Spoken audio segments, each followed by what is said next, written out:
Goodman.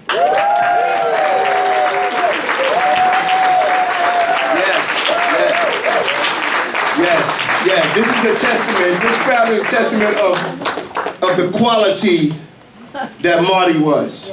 Yes. Unbelievable. As I look around, I see a lot of greats here, and I have to tell you, it's overwhelming because my heart is really in a great place.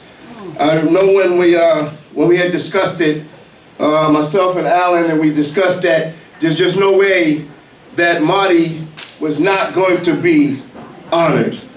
And so here we are tonight to honor a great man.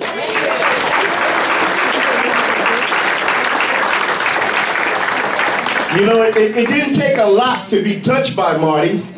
All you had to do was be in his presence. Oh yeah, he was different. He was a character. But that's what made him. That's what made him special. He was different than everybody else. He was Marty Goodman, damn it. Who are you? That's it.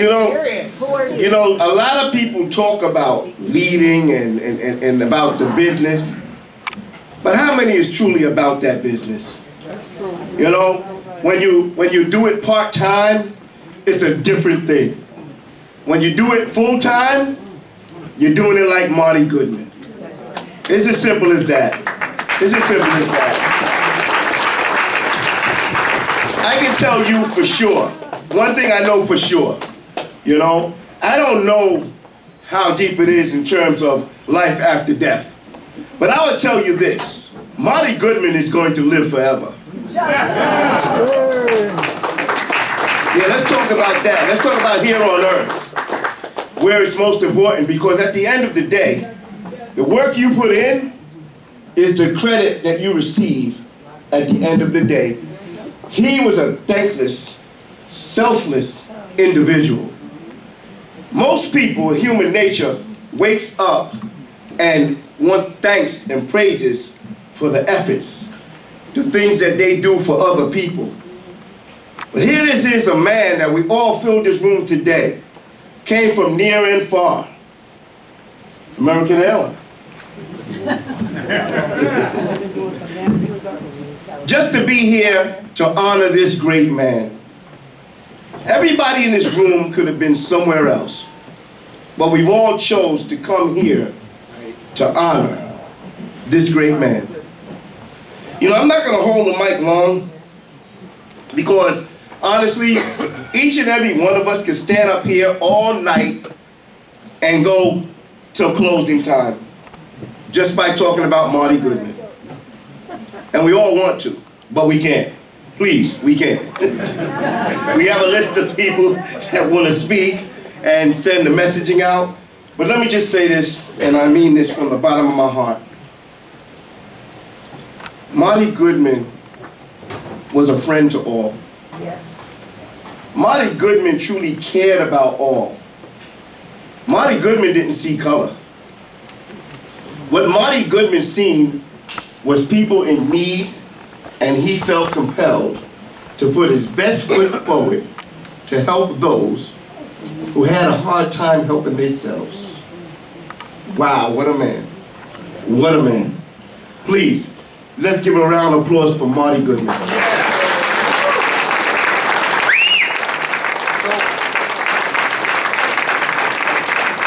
Those of you who don't know me, my name is Robert Kelly. I am the Vice President of Stations Department, proud Vice President of Stations Department, where Marty Goodman came from. He was an E-board member, and he was just so many things. But let's just keep it real.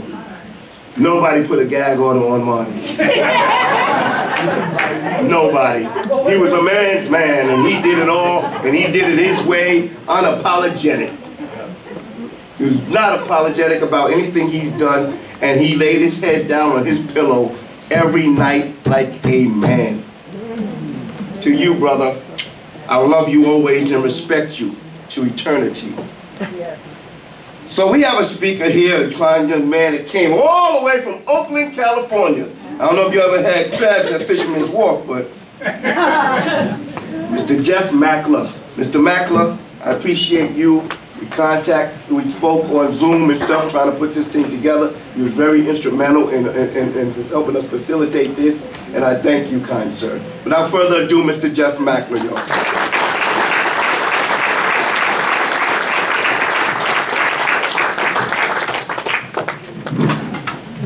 Well, I fully expect Marty to walk in the room any minute and ask to be added to the speakers list. I remember when Joe Lombardo, who is with us here today, the national coordinator of UNAC, was speaking at an anti-war meeting, and it was his turn to speak. Marty sashayed up to the stage and told Joe what to say. Marty was magnificent, crazy, nutty, eccentric, loving, and the most dedicated revolutionary I have ever met, and as Robert said, he did it in his own way. Before I begin to introduce the other speakers, I'd like to ask a personal question. How many of you got a phone call from Marty Goodman after 12 midnight? And that was New York time. When my wife and I were watching television at midnight, Marty's name would flash on our TV set at 3 o'clock in the morning, and my wife said, "Could you take that in the living room, Jeff? It's Marty." And Marty always had some important issue. Marty was crazy. He literally attended 5, 6 meetings a day. And he trekked his newspaper, his newsletter, his table, and his literature. How many people have seen Marty under those circumstances? Whether it be strike solidarity with the UAW, support for a Palestinian struggle against genocide, anti-war, defense of Julian Assange, Mumia, Abu Jamal, defense of Cuba, Marty was there for every single action without exception. So I'm going to introduce some of the speakers tonight who we're going to spend 4 or 5 minutes max. And if I raise my hand, it means your time is pretty much up. And we'll go from there. I do have Steve Downs, but I don't know if he wants to speak. Is Steve here? I am, but this is news to me. Steve, would you like to say a few words? Steve Downs, TWU local representative. Lifetime trade union activist militant. Welcome, Steve. Advantage of not knowing I was doing this is it means it gets very, very short. Marty and I worked together for 25 years on union matters in Local 100 through the rank and file organization of New Directions on the executive board and through the ups and downs of all of that. Marty and I, we disagreed a lot. Although, thinking about it, it probably is more accurate to say we disagreed about the same couple of things over and over and over and over.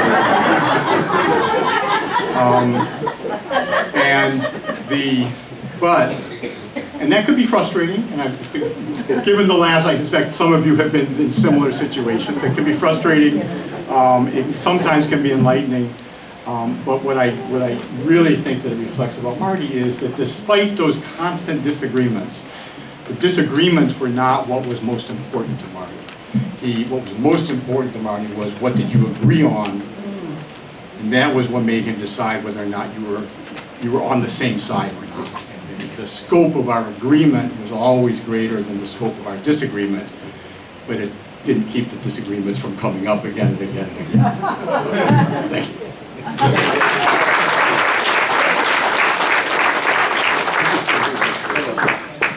Thanks, Steve. Steve is also a legend. The next speaker we have is, I want to say, Marty-esque. Give it up for Mr. Steve Anderson.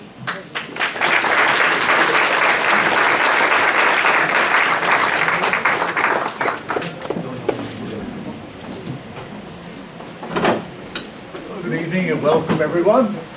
Good evening. I'm a railroad clerk, just like Marty.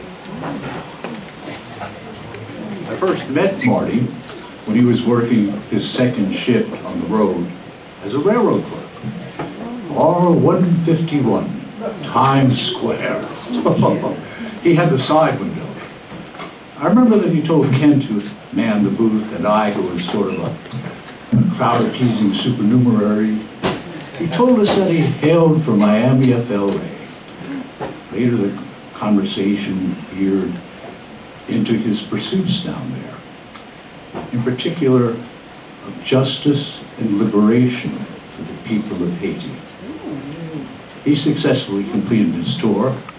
He was on his way into the world of railroad clerks. Somewhat appropriately, he served the public for over 2.5 decades. I also recall Kent and I commenting that Duvalier and the Tonton Coots were not to be trifled with. We had great respect for him. Marty and I would run into each other over the years on the road, and he was a student of mine when I taught the shop stewards class for my union in 1993. It's funny, looking around, I never thought I could pair the words comfort and exhilaration in the same sentence.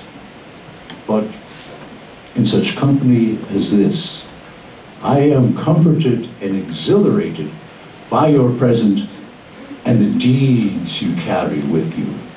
Sisters and brothers and loving countrymen who give a damn. Yeah, we are. Activists who toil for the cause that is just, over and over. Would society be blessed with more of you? How humanity would benefit. Activism, social intervention, rain or shine for a fair world. Out there for goodness, for humanity, humankind. Marty was no activist. Marty is a warrior. A warrior who, from the verdant sea of the Caribbean to the amber waves of grain imperiled by a pipeline in the Midwest, the green gray canyons of Manhattan, joined the fight to protect the rights of the powerless. Flesh to ashes, bones to dust. However, this lives on.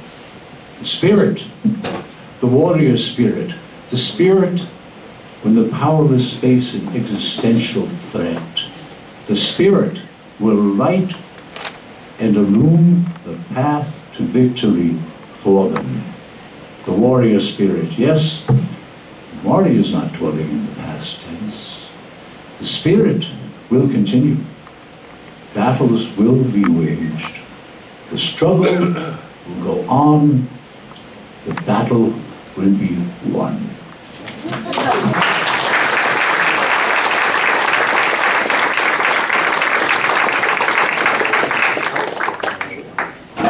Our speakers have so many credentials that it would take most of the meeting to explain who they are. So I'm going to leave it, and I've just listed some people as dear old friend, lifelong militant. Our next speaker is Carol Lang.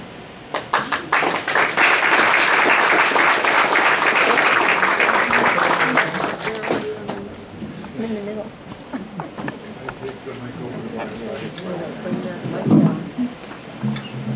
Jeff, if I cry, you can't take that off my time. Because I expect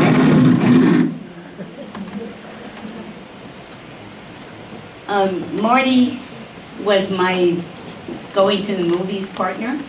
And so whenever there was a new movie around, he would say, yeah, Carol, you want to go? And I say, yeah, sure, Marty. And it was always something depressing. Yeah, we went to see it. But something meaningful. And so I went to a memorial a couple of days ago, and this friend of mine who was also a Marxist, everybody spent time talking about his credentials and what a scholar he was and how much he read and how much he knew. And it was really very unfulfilling because nobody really talked about the person.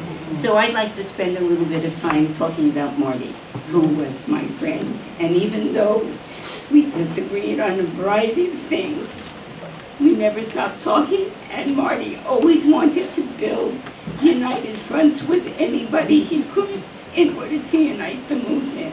And for that, I have to honor him because so many people, unfortunately in the left, are very sectarian and just want to have their position out there and are not concerned with really building a movement, but really sort of building their own organization. So for that, too, I want to honor Marty. He was, I'm sure everybody knows, Marty was a deeply committed revolutionary. And I would get phone calls, but 12 o'clock was too late for me. So he had to call me a little bit earlier. But we spent a lot of time talking about a variety of different things. He was involved. It was amazing. Marty was sick, and Marty dragged himself from demonstration to demonstration, carrying his bags. I even carried it sometimes for him. He overloaded himself with socialist actions, hoping that he would be able to, spread the word around.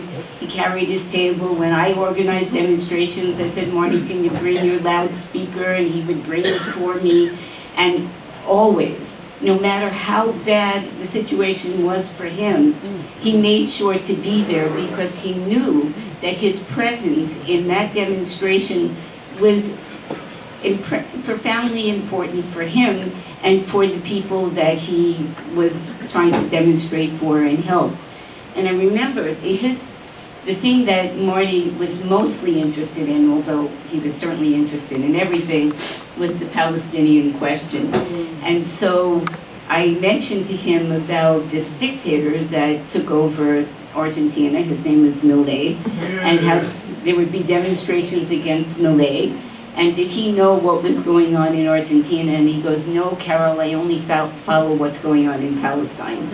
So, I sort of started telling him about what was going on in Argentina, even though I'm sure that he had some idea about what was happening. But the Palestinian cause was his passion. And so everywhere, you could go everywhere there was a demonstration, no matter how hostile the police were. Marty was there with his literature, dragging his bag, his table around with him.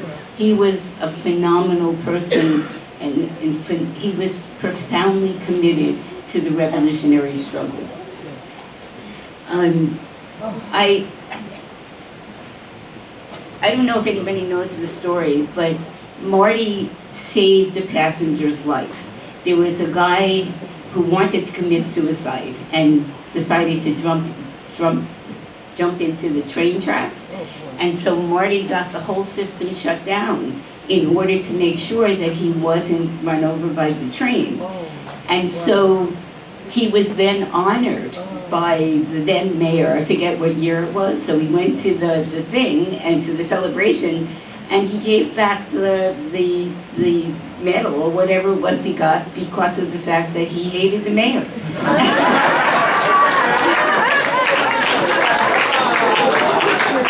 And he didn't want to give any credibility to any of these people. And so basically he turned around publicly with the press there after he was being honored and celebrated for his heroism, and he gave it back in order to show people that that these people are full of shit, that they don't care about people.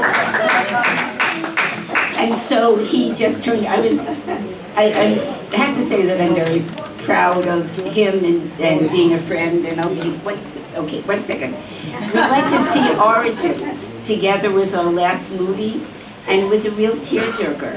And a lot of times revolutionaries don't like to show that they're being moved. He cried through the whole thing. I gave him my tissues. And he said, why didn't you tell me it was so sad? I would have brought more. I didn't know myself, but being friends with Marty, I'm really going to miss him a lot. I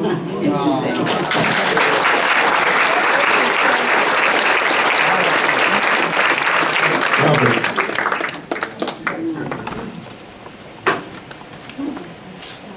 So our next speaker is Mr. Alan Saley. Thank you very much. I'm Alan Saley. I'm the Chief of Publications here at the Union. I'm also the longest serving staffer at the local. Before I got hired by Roger, everybody was transit workers, or there was a secretarial pool, mainly Irish ladies, who were not even a part of the union. They were a separate union. Anyway, because I've been here for that long, I was honored to know Marty and work with him. I remember clearly how he picketed Jay Walter's house every single day after we had 700 station agents laid off back in 2010. And Marty was steadfast in supporting and preserving their rights, protecting their rights, just as he was in the same fashion protecting and preserving the rights of so many people. So what does it take to keep on going the way that Marty kept on going? What does it take to care for the cause more than life itself?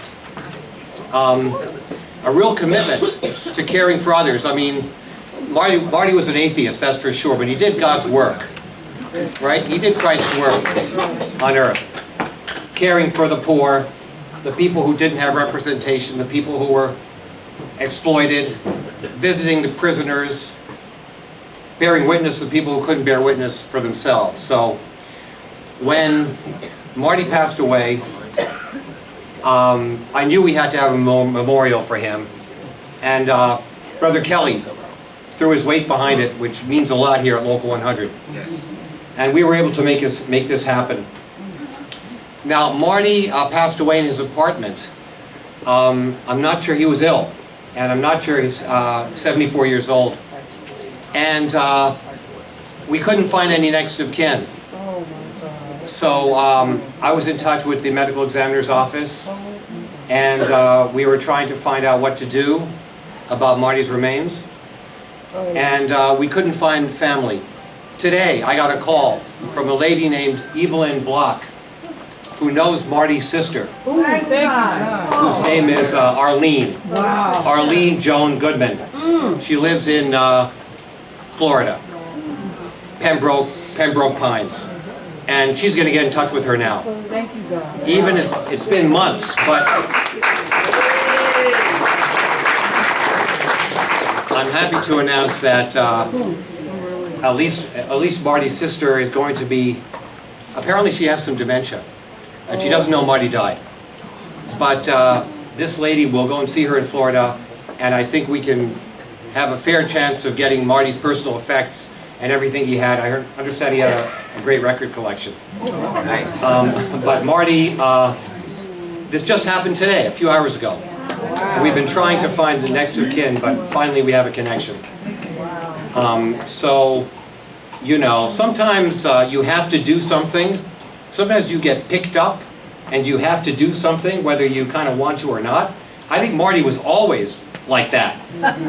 Marty was always pulled by some force. And, you know, God bless what he did on earth. So thank you very much.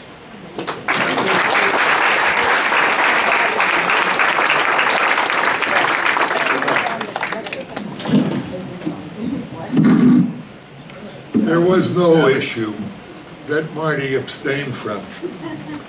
And when the government of the United States threatened to put Julian Assange, the founder of WikiLeaks, for telling the truth about U.S. wars, in prison under the Espionage Act for 700 years, an international and national committee was formed to defend Julian's life and to defend the fundamentals of free speech and the right of the people to know the truth about their government policy. We're honored to have with us Courage Foundation's director, Nathan Fuller.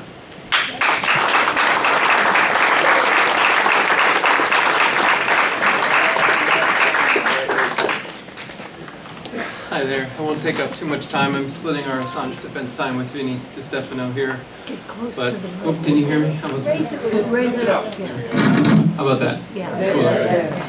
I'll split my time with Vinny DiStefano at Assange Defense, but I just want to thank Jeff so much for putting this together. Robert Kelly, Alan, thank you so much. Carol, the crowd of us who put this together. We're doing Marty right, you know. This is what he deserved. Marty was not just an activist, he was activism and perseverance personified. You never have to worry about a march or a rally in New York. You know, is anyone going to show up? Marty's always going to be there. You never had to worry. But you know, I think I might be among the youngest people here, and so you guys have known him. You guys have known him for decades, and yet it was left to me to go knock on the, try to call the medical examiner and go up to his precinct, and that just shows you that he didn't let people into his personal life. He just lived his activism. You know, that was everything to him, and the rest kind of didn't matter. I implore you to let people into your lives a little more than that. But Marty was an inspiration, and he continues to be. I'm so glad to see a full house for him. It's what he deserves. Thank you so much.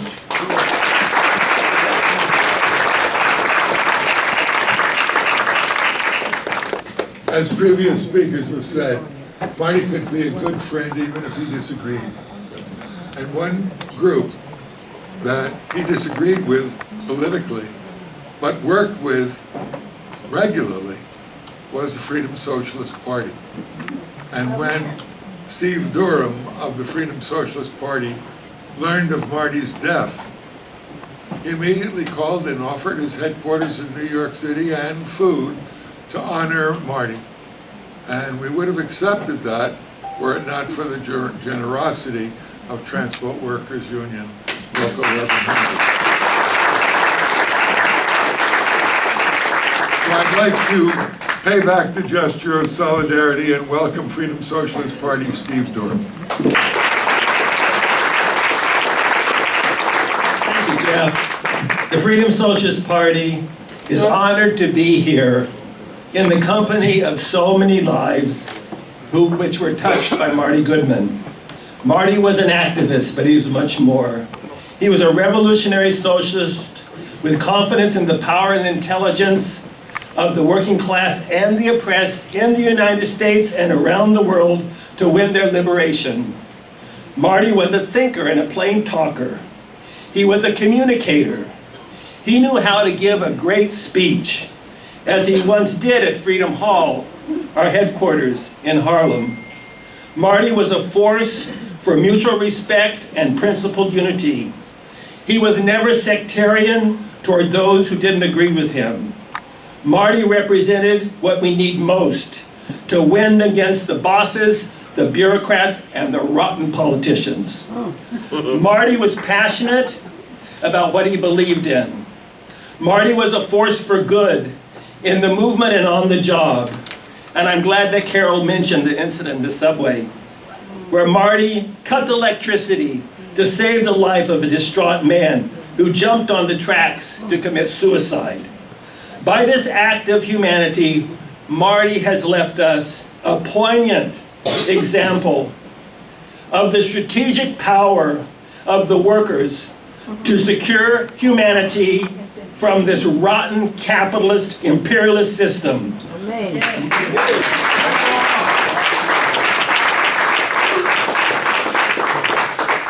Marty will be missed, but Marty's decades of activism for justice and freedom live in our lives. Thank you.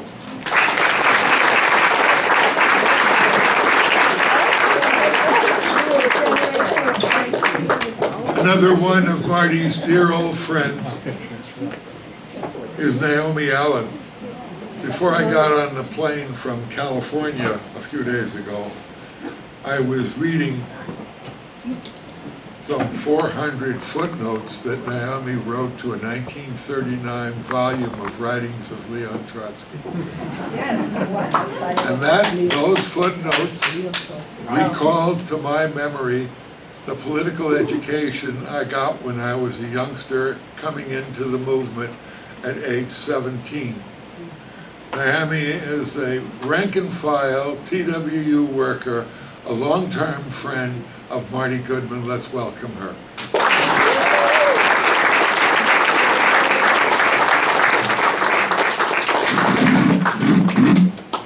I want to start by thanking Robert Kelly and Alan Saley for making the union hold. My name's Naomi Allen, and I think I'm one of the only people in this room who may have won an argument with Marty. It wasn't an easy thing. But first, some background. Marty and I were both hired. We both got jobs for the New York City Transit when they were hiring in the early 80s. Transit occupies an important place in New York City because a powerful and democratic union could change the whole calculus in the New York City labor movement. And what happens in New York City would have repercussions throughout the world, well, throughout the country anyway. But the reality was that by the time we got hired, the union had ceased flexing its muscles the way it had in the past. And the familiar bloat had taken over, a lot of reluctance to confront management on issues big and small, sweetheart deals, contract givebacks, not to mention terror at the idea of striking. So Marty became a station agent. Then they were called railroad clerks, but actually, universally, they were called token clerks.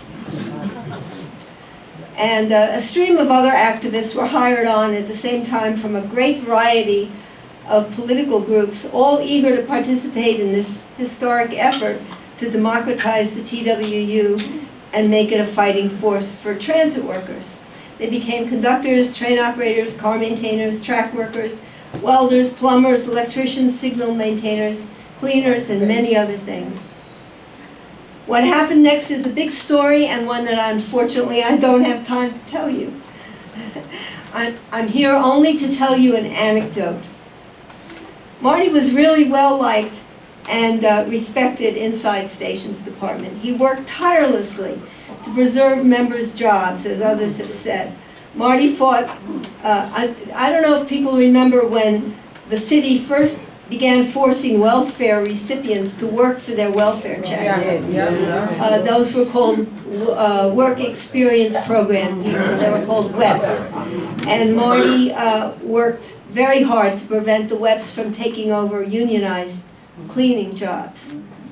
He also defended the WEPs against exploitation and abuse because they were very, very vulnerable. They had nothing to say, no power over their lives. He campaigned to stop transit from closing the booths, which they ended up doing eventually. He would visit every booth in the system, and there were hundreds. And he would go to all shifts, making sure that he hit the people on midnights. And he would give them his leaflets explaining the campaigns. And he made sure that everyone understood the issues. He regularly went to MTA board meetings to speak on issues, and so on. He was elected into the executive board and became a delegate to the union conventions.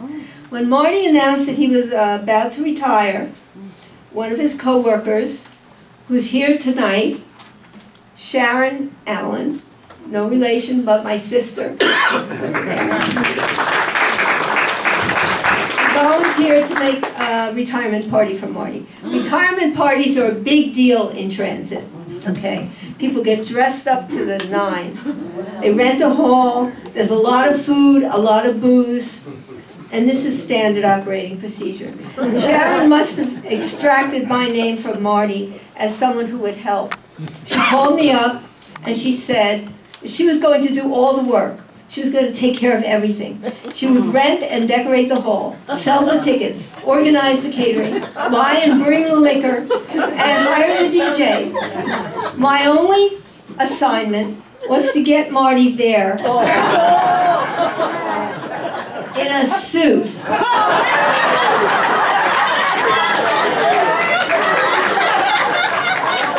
If you knew Marty, which apparently you did, you understand that Sharon gave me the harder job. Marty did not own a suit, but beyond that, Marty was against suits. Old blue jeans and denim work shirts had served him just fine so far, and he didn't see why he should pretend to be someone he's not, you know. I explained that his coworkers were going to a lot of trouble and a lot of expense to honor him, and that it would be seen as very disrespectful if he showed up in his usual attire. We went back and forth quite a while, and then eventually Marty agreed to meet me at a men's warehouse.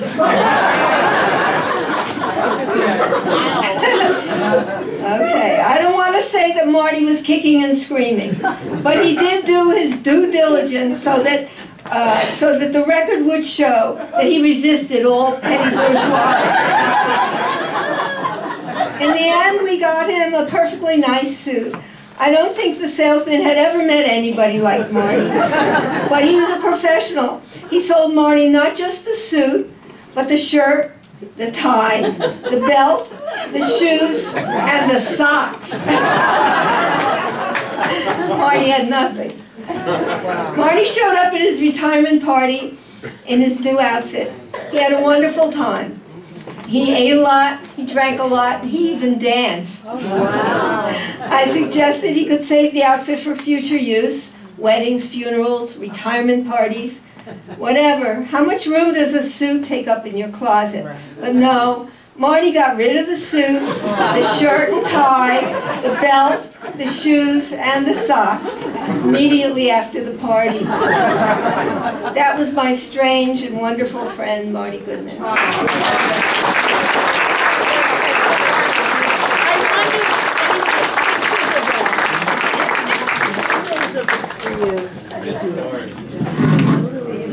Marty Goodman was one of the first people to join the National Steering Committee of Assange Defense.org. We have with us today a tireless leader, the National Organizing Director of Julian Assange's Defense. Let's give a warm welcome to Vincent DeStefano from California. Hello, comrades. I'm not here to mourn Marty. I think he would laugh at us if we mourned him. I'm here to celebrate the man he was. Now, you all have me at a disadvantage. I never met Marty person to person, but I spoke to him at least once, and more often several times a week, in a little tiny Zoom box. And of course, like Jeff and most of you, I would get those calls at 12 and 1 o'clock in the morning on the West Coast in Los Angeles, where I live. And I've got to tell you the truth, I was delighted to get those calls. My wife knew that she would go off to bed, because for the next 2 hours, I would be talking to Marty. Now, it was always calling me about Julian. Some new program, some new action, some new thing that he would be involved in. But invariably, as Carol said, the human being of Marty would come out. We'd talk about our mutual love for jazz, good stereo systems.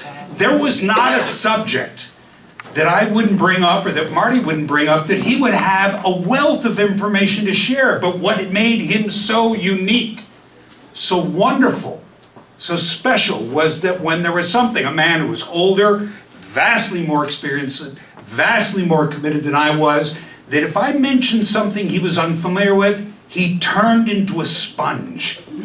He was eager to find out anything, and without one scintilla of shame, he would be happy to say, I don't know anything about that. Tell me. And so when we think about Marty and we think about the loss, I miss my friend so much. I am sorry that I never got a chance to put my arms around him and thank him for his activism.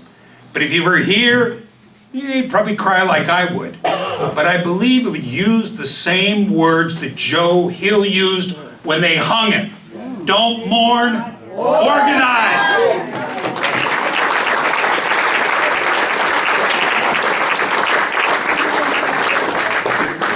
You just heard from two of the national and international leaders of the struggle for free speech to free Julian. But there are two other local people who belong to Assange committees in New York City, who regularly mobilize their forces. Both of them are here tonight. One day they'll be in one single committee, but they have nothing but love for Marty Goodman and respect for the struggle that he was engaged in. So I'd like to ask to stand Patricia Dahl with the Stand With Assange New York Committee.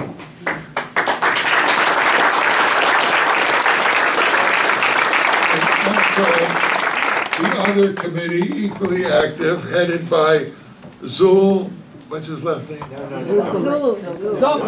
What?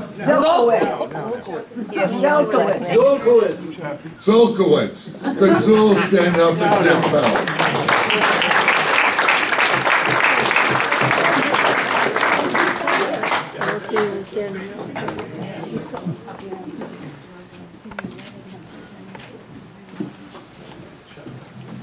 Marty was perhaps among the top activists defending Haiti's right to self-determination in the country.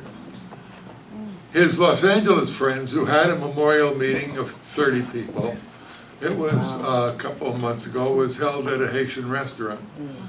Marty visited Haiti and established friendship with Haitian activists across the country, and he visited dozens of times. He wrote a world-class book that describes the origins of Haiti, the first colonial nation on earth to have a revolution that broke with French colonialism and established freedom for the Haitian people.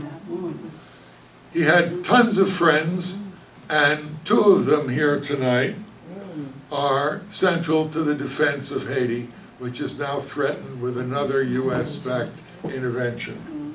His book, The Hell That Is Haiti, is a magnificent history of Haiti and a warning to everyone to oppose US intervention no matter what and support the right of the Haitian people to self-determination.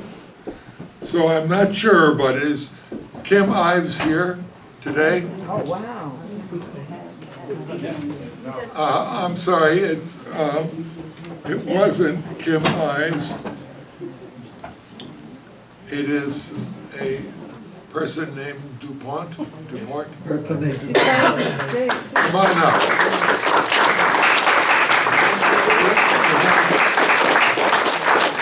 Forgive me, we forgot to add your name to the program, but a very warm welcome to the editor of the newspaper, Haiti Liberté.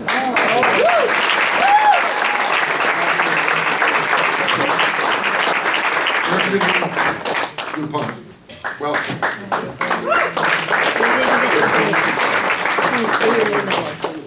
Say your name again. Okay. My name is Bertone DuPont. I'm the editor of Haiti Liberté newspaper. And Marty was a good friend of the paper. And I'm very happy to be here to honor him. Marty Goodman was an exemplary comrade and a good friend. We first met in the early 1990s when I was a teenager at the house of Ditmas Park, Brooklyn, of David West, a filmmaker who worked as a typesetter and union organizer at the New York Times. Marty would come over and the three of us would have long discussion about Haiti, the world situation, political theory, and of course about Trotsky, who was David's hero. After several comrades from Haiti Progress and I founded Haiti Liberté in 2007, Marty contributed a number of articles for the paper, and often sent pictures every week to the paper. I've been growing up in Miami. He had a special affinity for Haiti. Sometimes came by the office to have political discussion. But other time, we will meet halfway between us at the Junior restaurant in Brooklyn. Marty was very interested about Haiti, especially about the working class organization. He always pushing to have a party, a working party in Haiti. We will miss a good friend, a very good revolutionary. As Haiti is faced with yet another US intervention, and the world races toward an epic global war between US imperialism and the emerging multipolar order, we need more comrades like Marty. May his example inspire the next generation and also us. Thank you very much.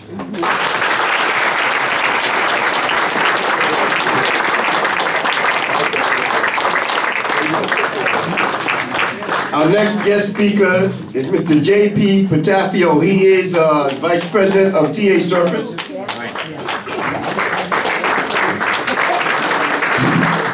Well, this is a great crowd. I was a little worried when Alan called me about Marty passing away alone in his house. I have to say, it made me feel terrible. And I know the difficulties they had trying to find the family member. But I tell you right now, I could see this is his family in this room. That's right. These are the people that Marty knew, that Marty loved, and Marty called. I met Marty when I first came into the union movement in Local 100. I might have met him when I was doing some other activism, because he was in a small sectarian trash case organization and I was in another small sectarian trash case organization. And together we probably made about 10 people. We were right, of course. But Marty really was a great man. He was always very kind, absolutely committed to the movement. Everybody knew that. He called me about the Julian Assange, asking me to get on board, asking me to help. I mean, this guy, if he was around today, you know he would have been arrested, right? Yeah. That's Marty. Marty really was one of those people that you could argue with, but at the same token, you know he was going to be just a gentle and caring soul. I miss him terribly. I wish there was 100 of him. Lord knows Local 100 could use a lot of Martys. This is great. I thank Kelly, because he doesn't need much support, but you know, if he needed it, he had me behind him, and Alan did some great work too. And thank you for helping get this together. And this was great, everybody. This is great respect for Marty. I have to unfortunately go to another memorial, so I thank you for getting me in here. But Marty was the man. Let's hope we get 1,000 Martys, and maybe we can get something going. Thank you.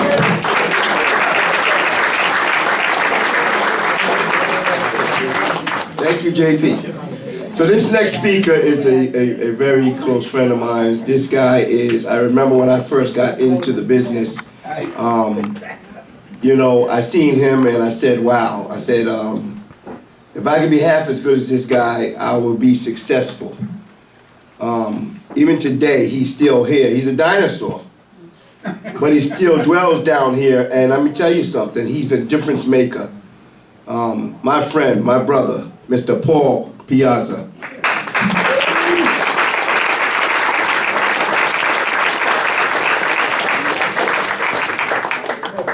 Breathe in, everybody.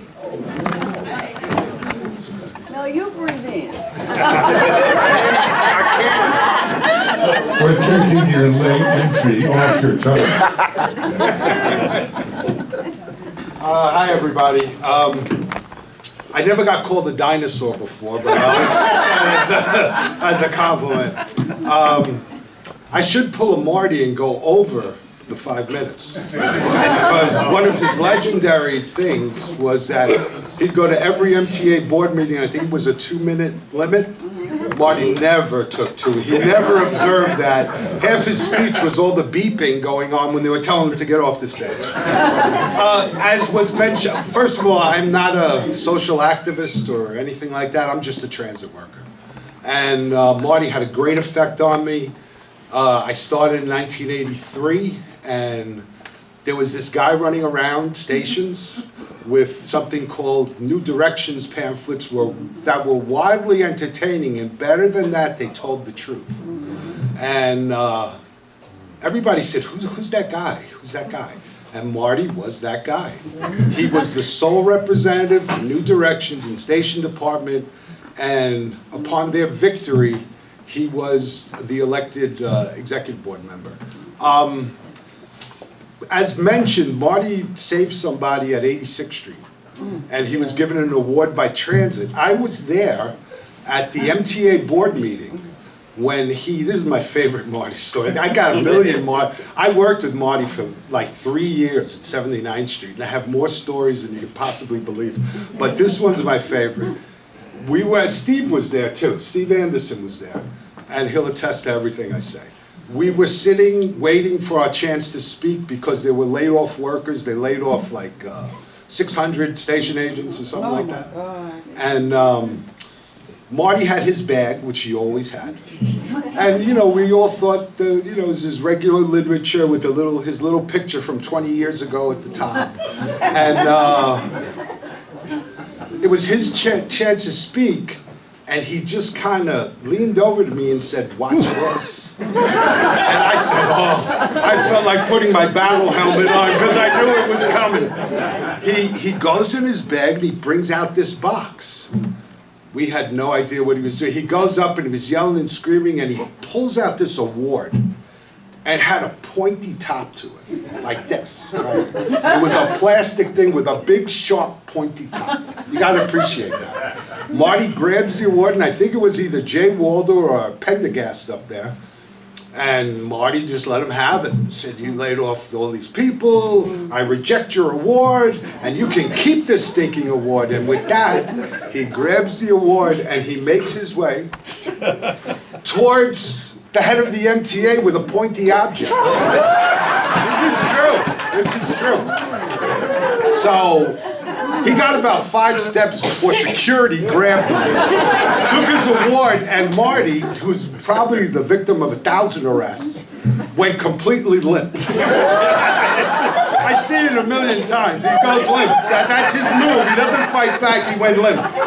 So Marty goes limp, and they literally drag him out, and we didn't know whether to yell, "Leave him alone," or just we couldn't stop from laughing because it was kind of humorous. You know, we're not from the social, so we don't understand. We just thought it was a little funny. I mean, I'm from Washington Heights, that's funny.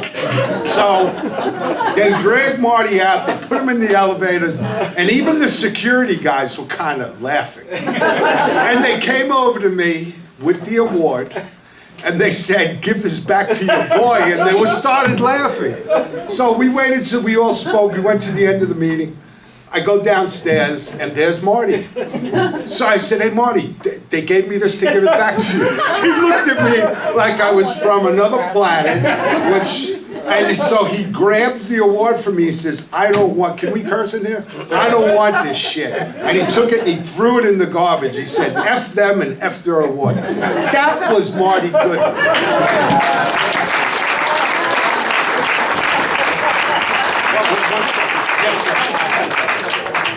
When I grew up, we had 2 kinds of people. Either you were a piece of S, or you were a piece of work. And Marty was a piece of work. He had more guts than a cat burglar. I'll always be thankful to him for everything he taught us and the leadership he provided. Thanks, everybody.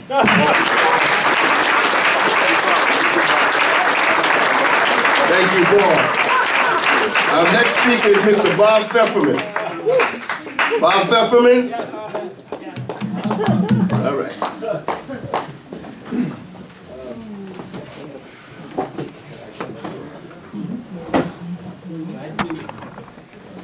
Good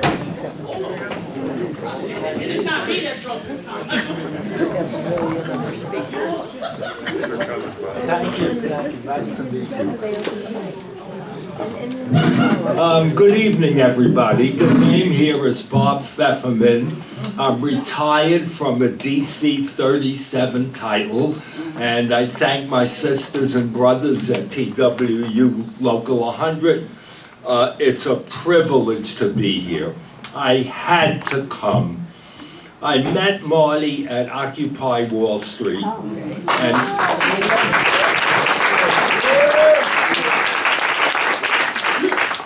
mic check. I met Marty at Occupy. And actually we got along because all we were discussing is how to strengthen the labor movement through the Labor Outreach Committee of Occupy Wall Street. And this went on for quite a while. We did talk about a couple of other things, and Marty did flip me on Julian Assange. I think he is being railroaded, and I hope that he's extradited. So I said I'd be a minute, and I want to conclude with this. Carol Lang mentioned about going to the movies. I don't understand that. With all the emails Marty sent out, with all the demonstrations he attended, with all the 3 a.m. phone calls he made, how did he have time to go to the movies? Thank you.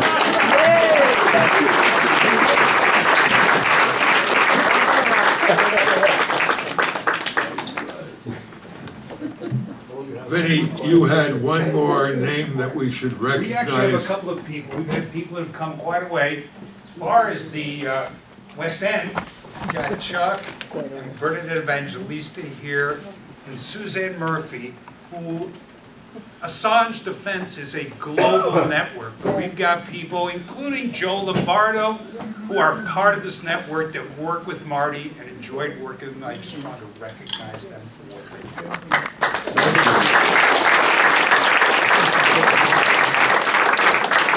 We now have an amazing slideshow put together by Cliff Connor and Alan Sally with some photos that people across the country sent in to show you who Marty Goodman was. Welcome, Cliff Connor. He's a writer, author, lifetime political activist, socialist, and wonderful friend of Marty's.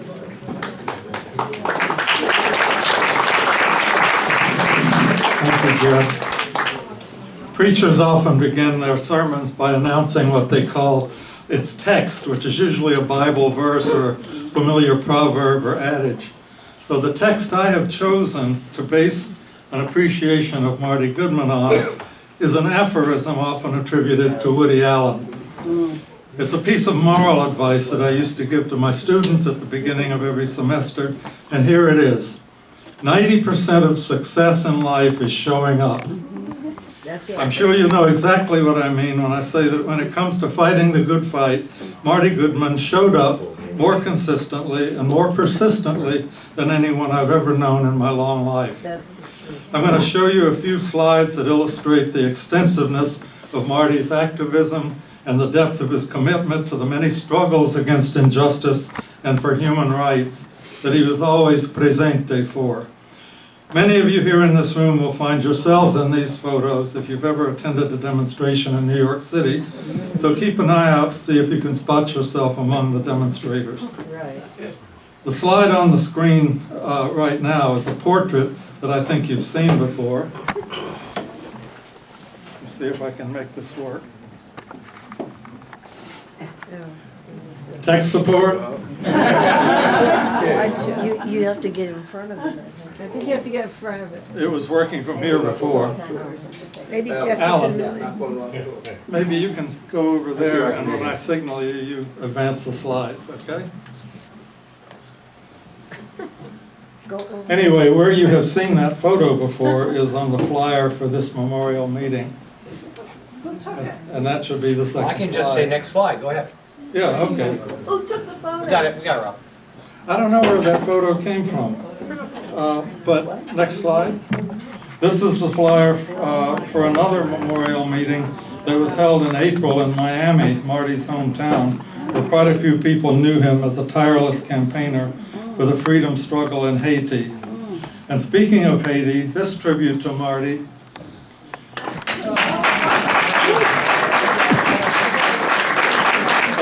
It appeared in a recent issue of Haiti Liberté. You just heard Bertini Dupont, the editor of Haiti Liberté, and it carried this observation: we all live and die. What matters is how we embrace our convictions in life.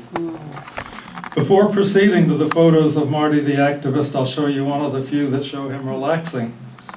Sitting on the grass, enjoying a beer. This photo and a number of others were sent to me by Marilyn Lieberman, who is the late Jack Lieberman's lifetime companion. This photo shows Marty and Jack with Jack and Marilyn's children more than 30 years ago. Marty and Jack were close friends in high school together in Miami, and over the years, they both became familiar faces in the ranks of the Haiti Solidarity movement.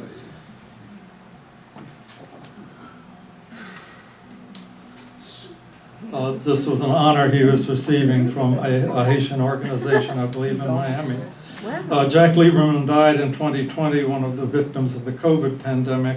At that time, of course, in-person memorial meetings like this one had to be avoided, so Jack was memorialized in a Zoom meeting, which of course Marty was a major speaker at. I'll just show a few more shots of Marty with comrades and friends. This is Marty with Naomi Allen, who spoke to you a little while ago. This is Marty, and I believe this is Suzanne Murphy, who, anyway. Next one is Marty and some Union brothers wearing masks, because this photo was taken in December 2020 at the height of the pandemic. That's Marty, myself, and Stephen Durham, who spoke a little while ago. We were at a demonstration in December demanding that Israel cease the genocidal war it's waging in Gaza. I took this photo myself in my living room, and it illustrates the fact that even when Marty was socializing with friends, there was almost always a political subtext. This was at a gathering to support the courageous people's lawyer, the late Lynn Stewart. You may remember that Lynn had been imprisoned as a supporter, accused of being an Islamic terrorist, which was absurd, of course. She was nothing of the kind. She had been the lawyer for an Islamic cleric who had been charged with terrorism.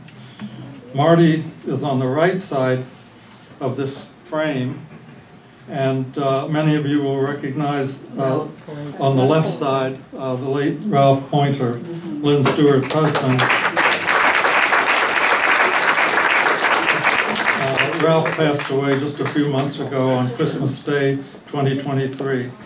The defense of Lynn Stewart was a major focus of Marty's activism for a number of years, as it was for many of us. At this rally, you see Marty's back and Ralph's profile, and look who's holding the camera in the center of the frame. Our very own Joe Friendly, who's here today videoing this gathering.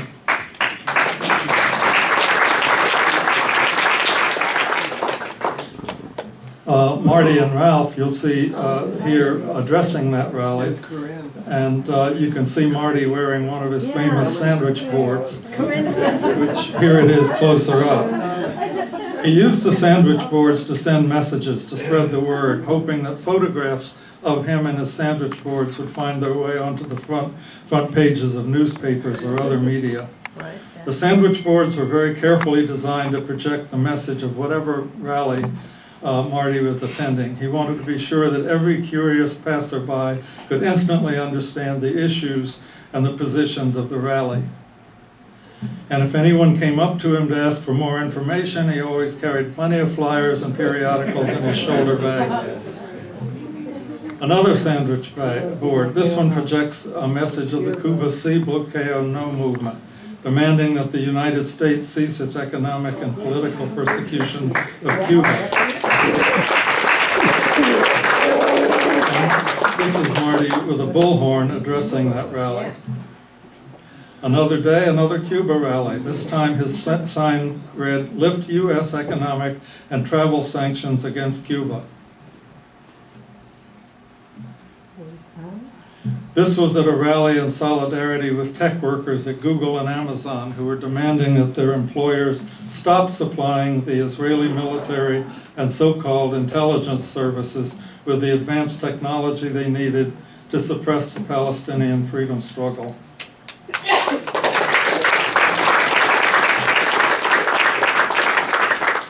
This sandwich board message that Marty carried at an anti-war rally read, "No to NATO expansion." Here Marty was speaking at that rally. This was at a large march demanding that the minimum wage be raised to $15 an hour. This is the only photo. This is the only photo in this slideshow that Marty's not actually in, but that's because he took it. It's significant because in the past few years, as you've already heard, Marty had devoted a great deal of his time and effort to the Assange Defense movement. And once again, Marty took to the microphone.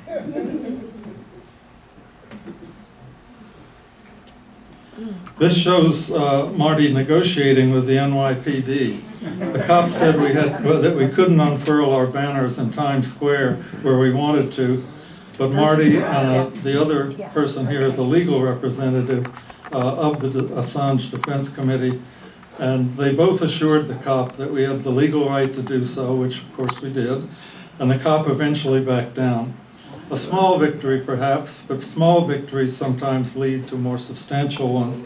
In this case, the Assange Defense is continuing to build momentum. That's right. Speaking of the Assange Defense movement, this is Marty and Patricia Dahl, who is here today, talking to Craig Murray, one of the main spokespeople for the international movement to free Julian Assange. And finally, I want to show two photos that illustrate another important aspect of Marty's political activity. And frankly, I think he considered this to be the most important of all the things that he did. That was the time and effort, this is it. That was the time and effort he devoted toward building the political party he was a member of, Socialist Action. Marty believed that in the final analysis, all of the struggles he was involved in could only be victorious in the context of a socialist America and a socialist world, and for that to become a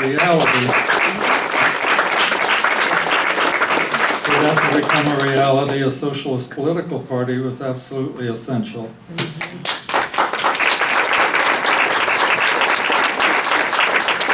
This particular photo was taken at a forum sponsored by Socialist Action that Marty organized in Manhattan about 10 years ago. It featured from left to right Jeff Meckler, one of our chair people here today, and standing is People's Lawyer Michael Smith. I thought he might be here today, but I don't think he is. Joe Lombardo is also here today. He's here, Joe. The late Ralph Pointer, and Marty himself. And this is Marty speaking at the forum. And so I hope these photos gave you a sense of who Marty was. I'll close with this observation. When a truly unique person like Marty Goodman leaves the scene, it really does leave an unrefillable hole in our own lives. Thank you.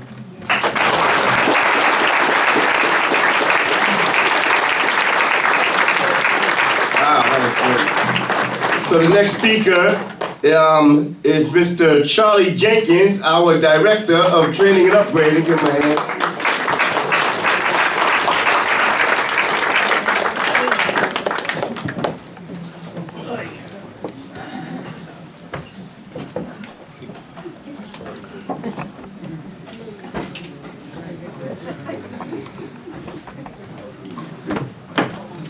Greetings, comrades. greet you in the name of the struggle. So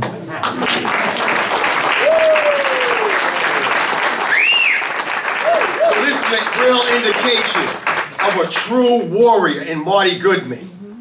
So I had the opportunity and the pleasure of joining TW Local 100 early in 1988, but early on in my career as a turnstile maintainer, I came in clash with Marty Goodman because I fixed his equipment. And so there it was.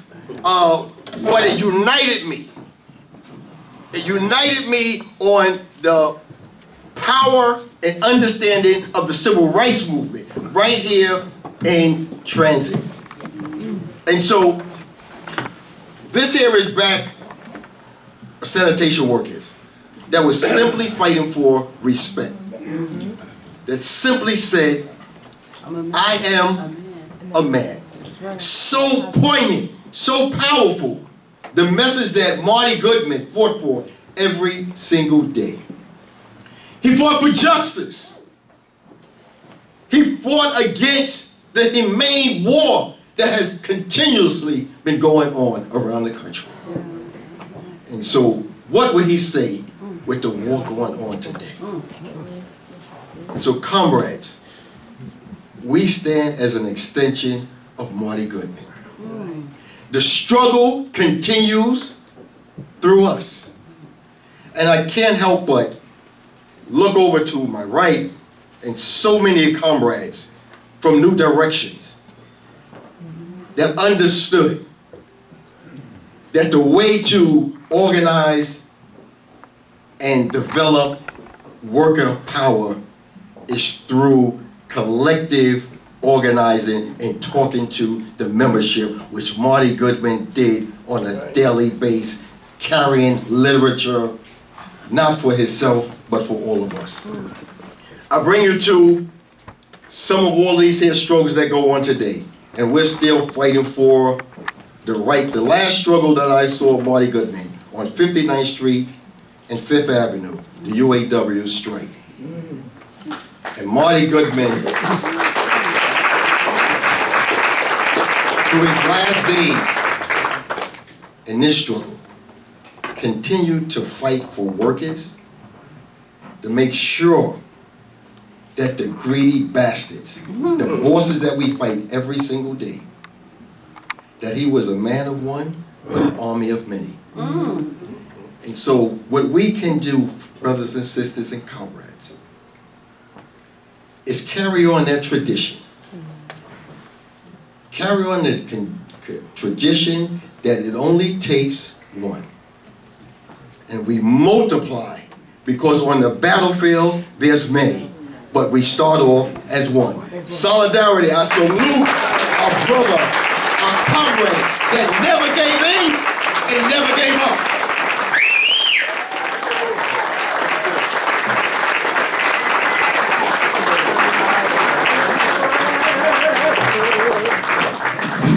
I can't tell you how many emails, letters, and phone calls we've gotten from Marty's friends across the country who regretted that they couldn't make the trip. But there was one particularly loving tribute to Marty that I'd like my friend Cliff Connor to read. It's from Carl Gentile, or Gentile. Read it.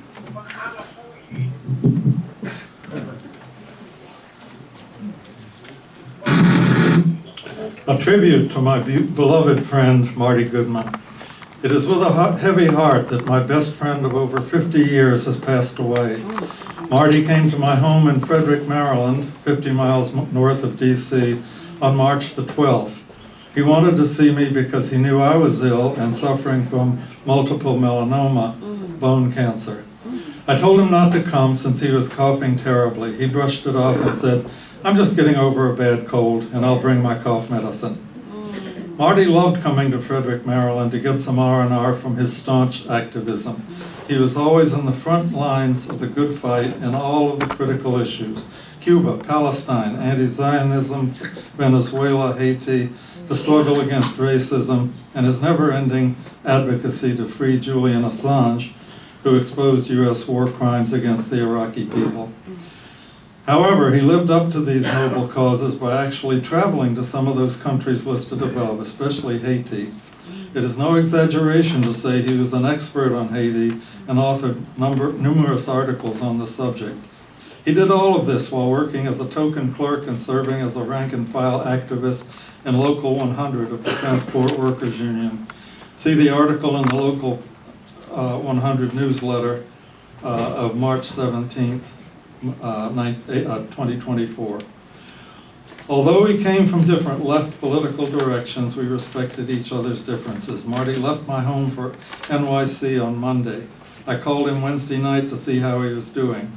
He told me he would see a doctor because he still couldn't shake his cough. The next day I learned from Jeff Mackler of Socialist Action that he had died. I have lost a brother and a friend who will be in my heart forever. I look forward to attending his memorial in New York City on May 20th. That was the first date. Marty Goodman, presente. Ahora y siempre.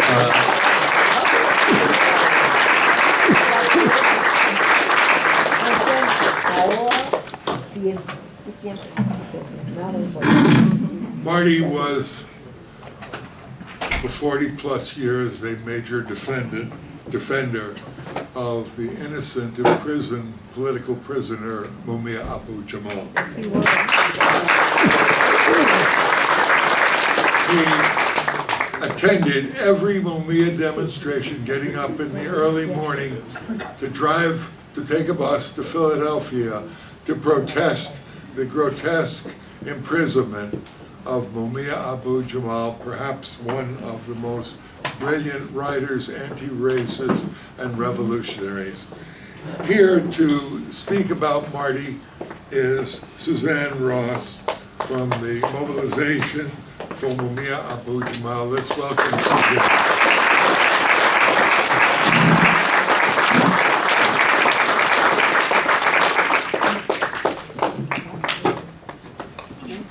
Is that okay? Yeah, it's fine, thanks. Well, I didn't expect a tribute to be this much fun. This has been really a lot of fun. The speeches have been wonderful, and it's been an honor to be part of this group. Many of you I've never met before, and some of you I've met in many different scenes. When I heard that Marty had passed, I flashed back on myself as a young activist at that time in the Vietnam movement. And I remembered being, for years, and this went on for several movements, not just the Vietnam movement, very, very frustrated that every demonstration and every movement and every struggle that I was working in was so single issue oriented. You'd go to Vietnam. I remember going to a Vietnam meeting in the Midwest, and I was asked to propose to this Vietnam group, could they send a speaker? There was a major Puerto Rican independence rally here in New York at Madison Square Garden. A lot of you may remember. And when I proposed it, somebody said, oh no, we can't do that. Puerto Rico's a New York issue. Did you all hear that?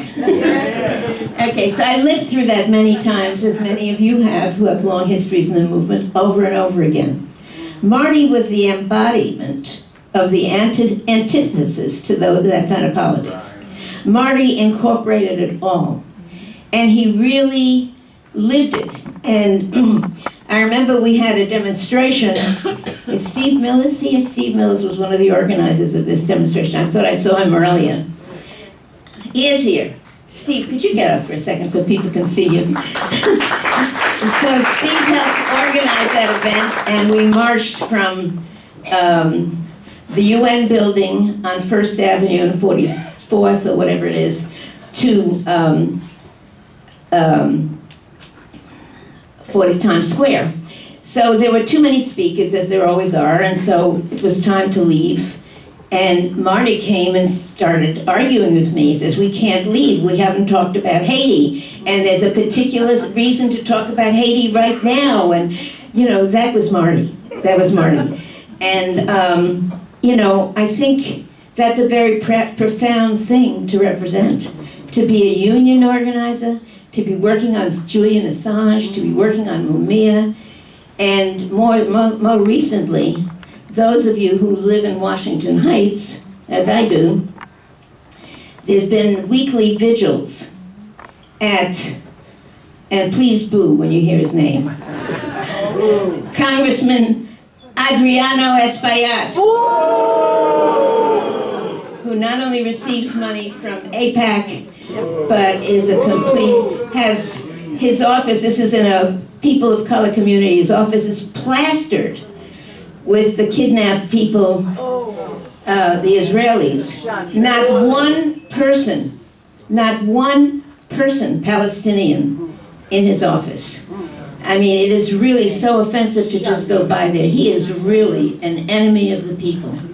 And, you know, everybody does something good sometime in his life, so maybe he did, but it wasn't worth it. So, anyway, Marty was coming every week till literally a week before he passed to these vigils, and he would come with his usual book bag and all the materials, and he always had stuff to announce every single vigil, whether it was about Julian Assange or about Haiti or a workers' struggle. He really brought that unifying politics to every single vigil. And he lived in the neighborhood. I used to see him way before I knew who he was. I used to see him all the time in the subway. And he maintained that identity as he was doing international work and as he, you know, was active in so many other things. So I just want to say one last thing, which is that everybody here carries something of Marty in them. And all the wonderful things that everybody has said about Marty are in this room, in all the people who will go on with the struggle. So thank you very much for inviting me.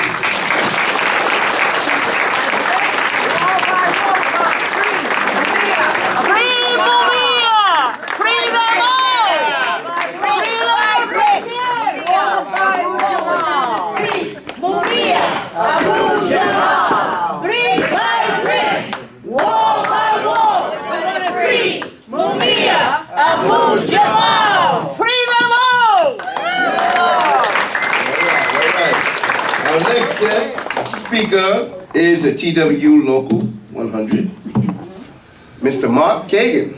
Mark Goodman.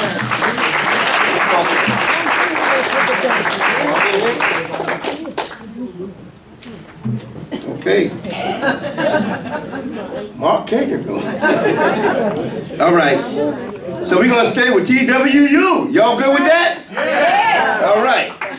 This gentleman here fought in the trenches. I mean, me and him, we used to go at it together at 2 Broadway. We used to tear him down and win. And I remember that he would go, I used to have to calm him down. I used to be like, okay, look, you know, we can get more flies with honey. He says, I ain't after flies, right? This brother's a ferocious fighter, man. My friend, my brother, your friend, your brother, Mr. Markeith Wolford.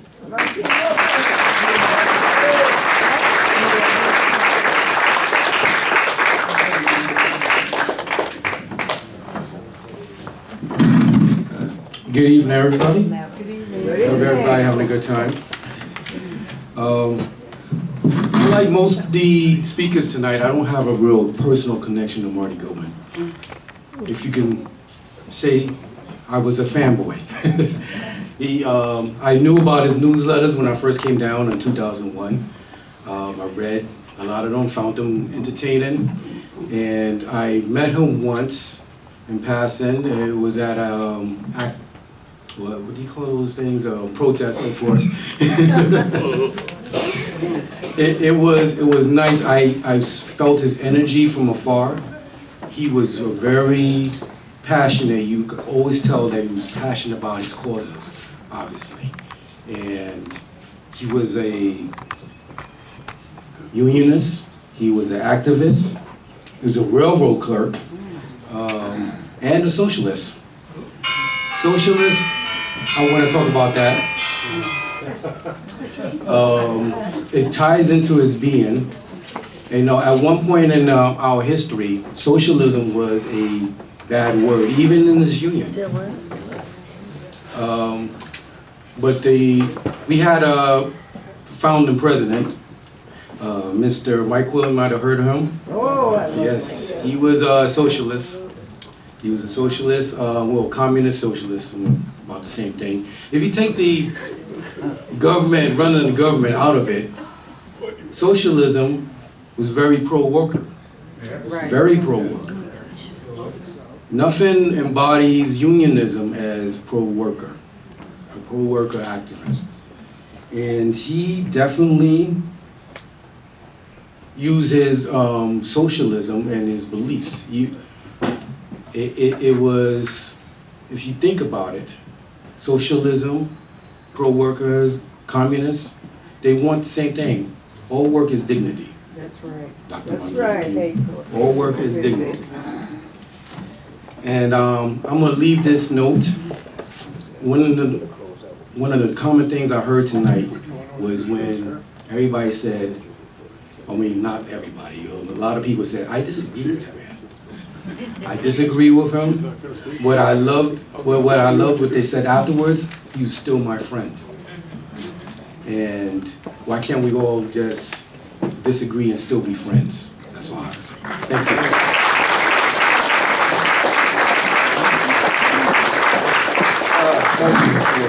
So, this next speaker is going to be a little difficult, so just bear with her. She just recently lost her mom's, and but she's going to be courageous to get up here and speak and say some words for Marty. All right. Come on. Miss Vanessa Jones, our safety rep, TWP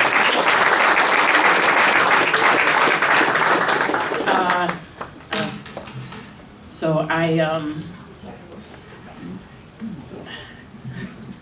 used to work at 181st Street, and honestly speaking, I would hate to see Marty sometimes.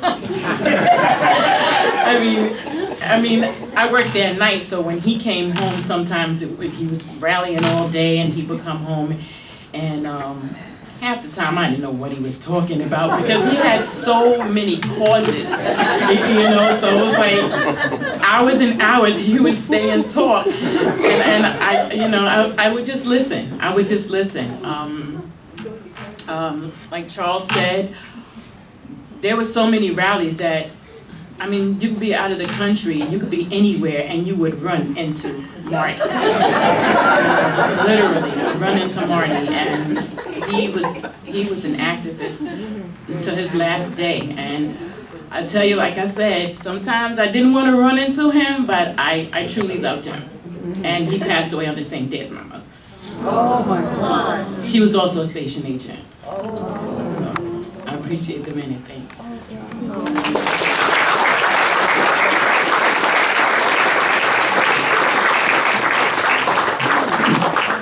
Okay. I too am extremely impressed and proud of all of you for your contribution to the struggle for human freedom. You don't know what you sound like when all these causes come together to advance the cause of humanity at a terribly difficult time. When fighters like Marty Goodman give everything they have. When I asked Alan Sally how many train stations there are in the New York subway system, I can't remember what his answer was. How many? 472. How much? 472. 472 stations. Woo! And one of those late night calls, Marty said, I'm running for office, I'm going to visit all 472 stations with my campaign literature. And I, as a disciplined revolutionary, said, Marty, you're goddamn crazy. I've lived in New York for 40 years, and I used to take, the F and E train out to Queens, and that was about it. Marty did it. He won the election. He got the highest vote in the Union. He helped usher in a new and fighting leadership. He set an example of dedication that so many of you have referred to with regard to every cause where humanity struggles to bring forth a new world. We have about 4 more speakers left, and I want you to stay. I want you also to contribute to the cost of this meeting. Transport Workers Union has agreed to pay for all the costs of this meeting and has asked us to kick in some money to help defer the cost of food. So before you leave, if you want to buy one of Marty's pamphlets, they're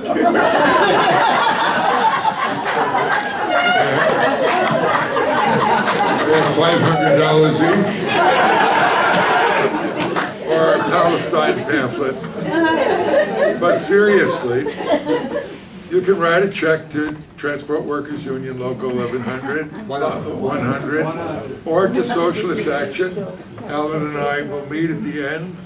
We're going to try to contribute our share of $700 some odd, and contribute as much as you can. Cash is fine, and Alan and I will divide the proceeds. In the meantime, let's give our greatest attention to the final 4 or 5 speakers. Next up is Ike Nahum. He's a central leader of New York, New Jersey, Cuba Sea Coalition.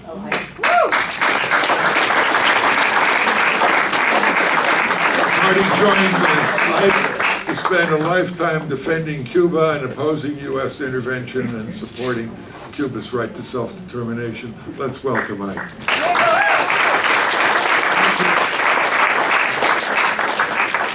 Thank you, Jeff, and thank you for putting together this wonderful tribute and celebration that really captures Marty. I go back a long ways with Marty. I think we both ended up in New York City in the early 1970s. We were members of the Young Socialist Alliance. Marty was always an activist and a fighter.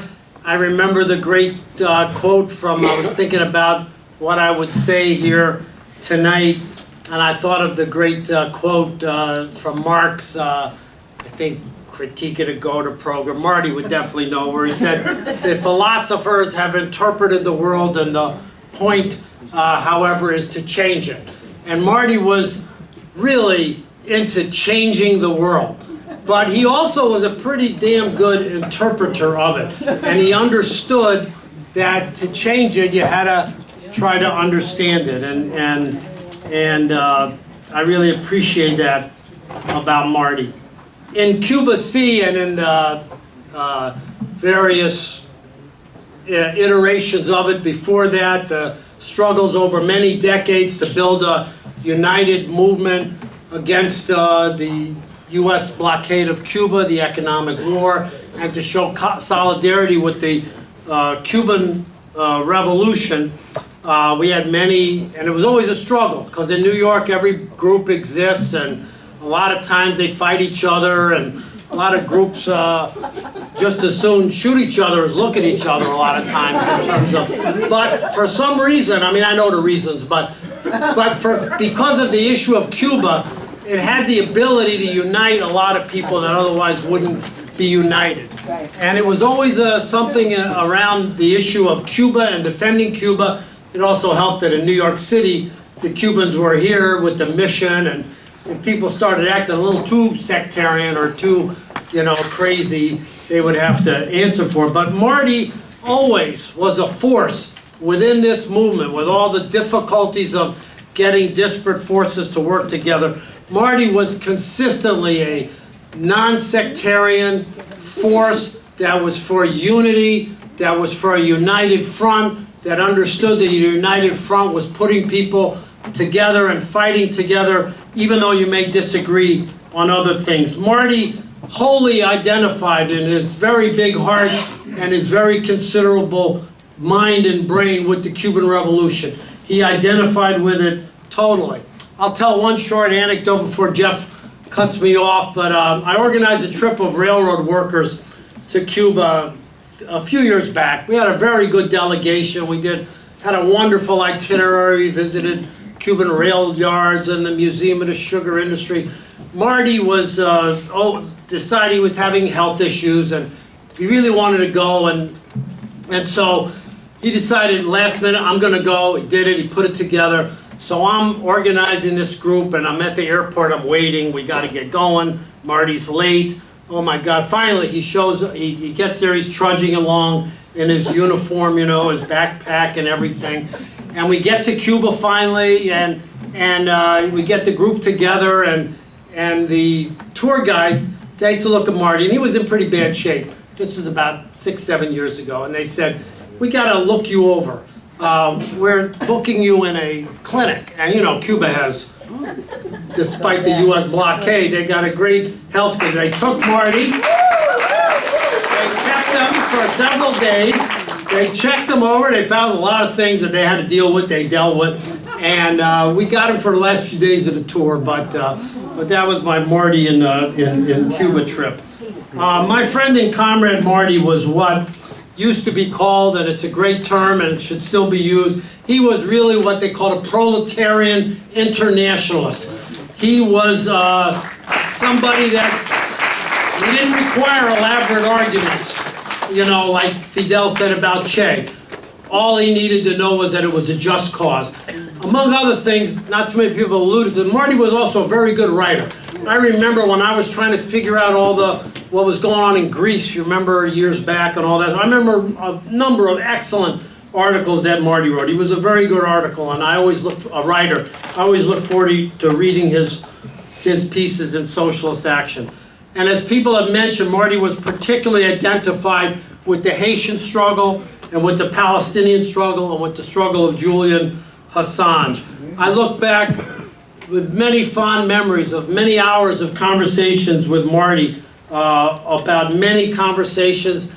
We didn't always agree, and sometimes it would be contentious, but it was always comradely. And I always look forward to that. So, Marty Goodman, presente.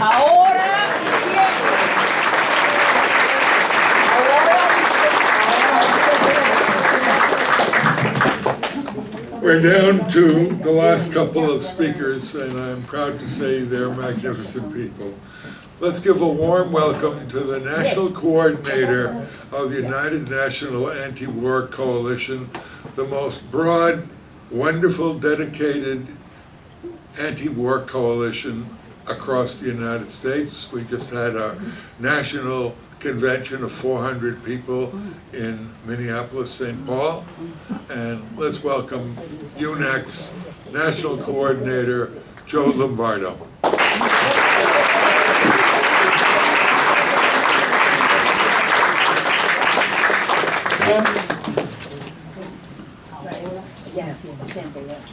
Hello, everyone. This is a wonderful tribute to Marty. His union brothers and sisters are here, which is a big part of his life, and all his political friends and the various movements that he participated in, and that was his life. I've known Marty for many decades. I think we met in the early 1970s here in New York. At the time, the anti-Vietnam War movement was going. We were both active in that movement. There were, in the 1970s, there were takeovers of the campuses when the students at Kent State and Jackson State were murdered by the National Guards and police in the case of Jackson State. And now we start seeing the campuses exploding again around Palestine. Wonderful thing.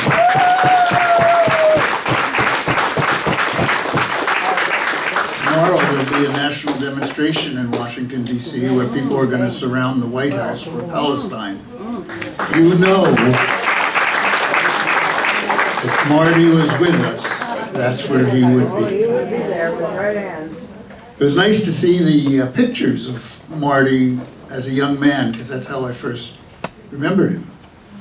And then I moved out of New York, and I hadn't seen him for many, many years.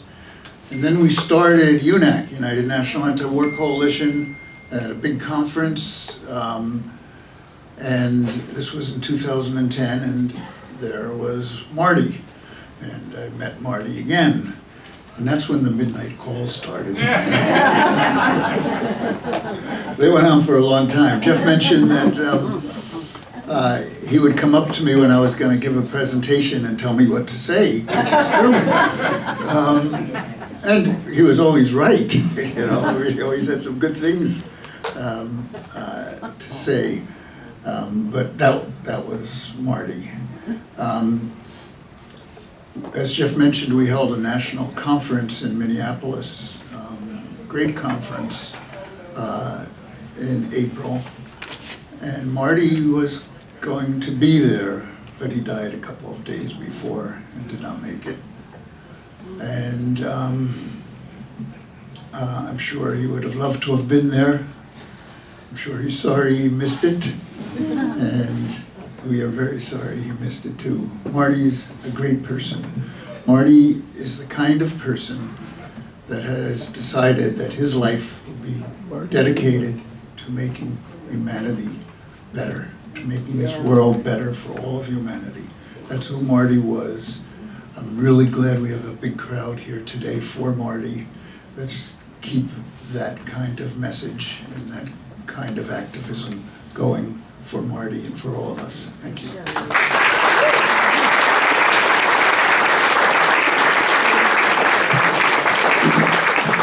Our next speaker is a lifelong socialist activist, writer, and movement builder of every type. Let's give a very warm welcome to Marty's dear friend who joined Socialist Action decades ago, Marilyn Vogt Downey.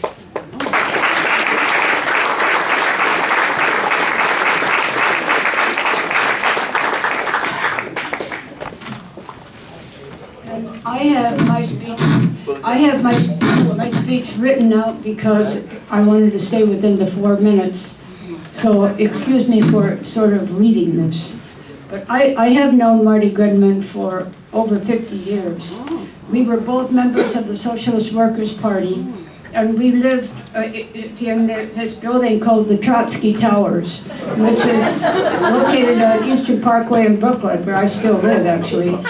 And it was called the Trotsky Towers because comrades in the Socialist Workers' Party who would be coming into the city to take various assignments and then go out again lived at 95 Eastern Parkway at Trotsky Towers. So anyway, we met there, and we've been comrades ever since.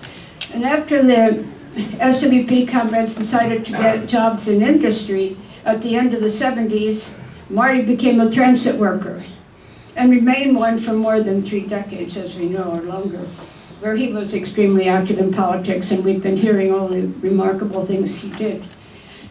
He had a fervent, we were both among a large number of Socialist Workers' Party members who were expelled. And so we were expelled from the party in the early 80s.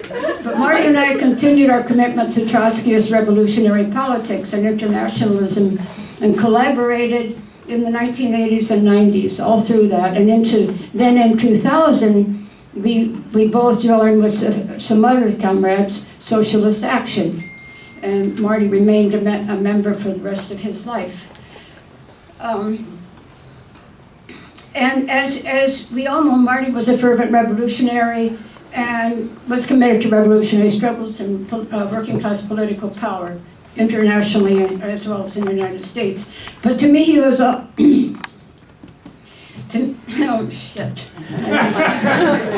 me, he was also a very dear friend, ready to laugh and socialize with friends and comrades. And he was always there for me personally when I really needed some help and friendship and support. And I always invited Marty to my holiday parties, which I had regularly. And when he arrived on time, he usually sat with two other Martys. So when guests would come in, I would introduce the people who didn't know one another, and I would go up to where they were sitting, and I ended up having to say, and this is Marty, Marty, and Marty. And so everybody knew who he was, and he was very, very popular. When he arrived late, which he often did because of his work schedule, other guests would say, "Where is Marty the transit worker?" And they missed him. And I always make quiche Lorraine, which is 5 different kinds usually for these parties. And it's a feat for me because I'm kitchen challenged. and when Marty came and I offered him pieces of quiche, he happily accepted it, but he would say in a low voice, "Do you have any ketchup?" But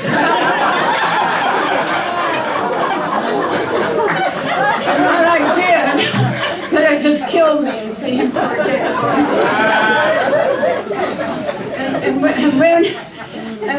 and when I was ill late last year, Marty called me about twice a week to see how I was doing. And recently I had begun to notice that he was walking with much more effort and more slowly and with difficulty. And I called him up to try to find out how he was doing. I knew he didn't want to talk about it. He responded in his usual jovial tone, "Well, you know, I'm doing okay, but maybe showing a little age a bit, like we all are." And I asked him if he were eating a healthy diet at all, you know, and he giggled, and to preempt any lecture from me, quickly said, "You know how stubborn I am," so that shut me up. So I didn't press the issue. Marty's death is an enormous loss to all of us, personally and politically. Since his retirement, and even with his health apparently deteriorating a great deal, he remained the photographer of record of the daily and weekly protests in New York City, and circulated these photos to all of us on his list to help keep us on top of what was exactly going on. And I hope that this photographic record can be preserved as a monument to the liberation struggles of our time and to the relentless effort of Marty Goodman to make sure that this record existed. Marty Goodman, rest in peace. Long live the proletarian, revolutionary fighting, selfless communist spirit of our dear friend and comrade, Marty Goodman.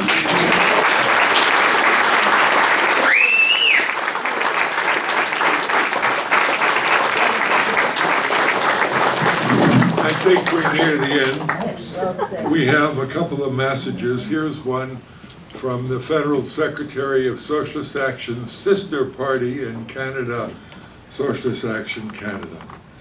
On behalf of Socialist Action, Ligue pour l'Action Socialiste in the Canadian state, I join you in celebrating the extraordinary life of our dear comrade and friend Marty Goodman.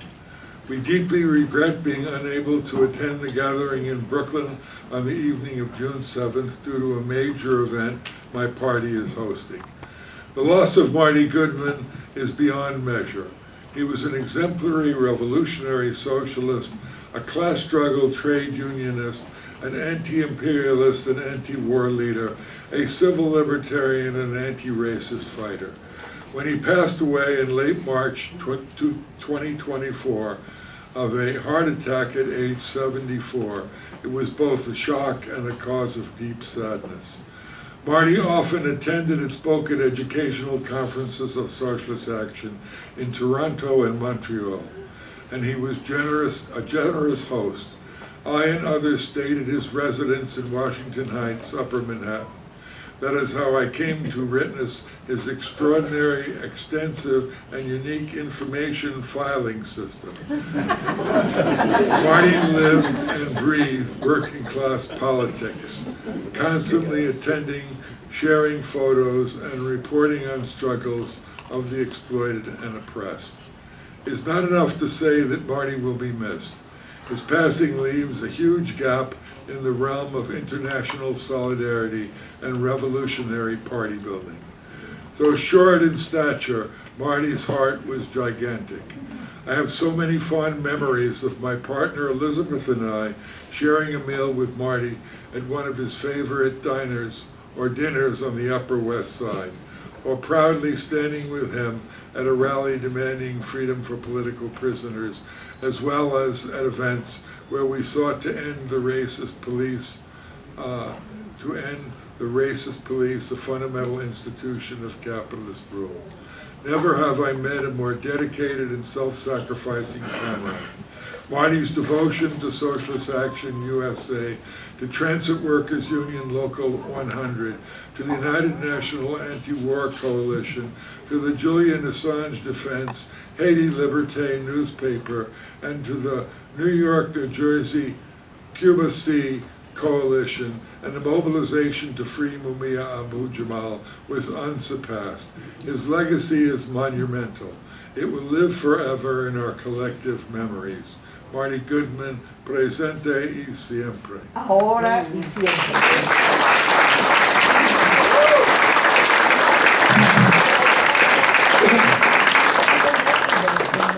So, in being one of the organizers of this meeting, I said to myself, what should my role in this meeting be?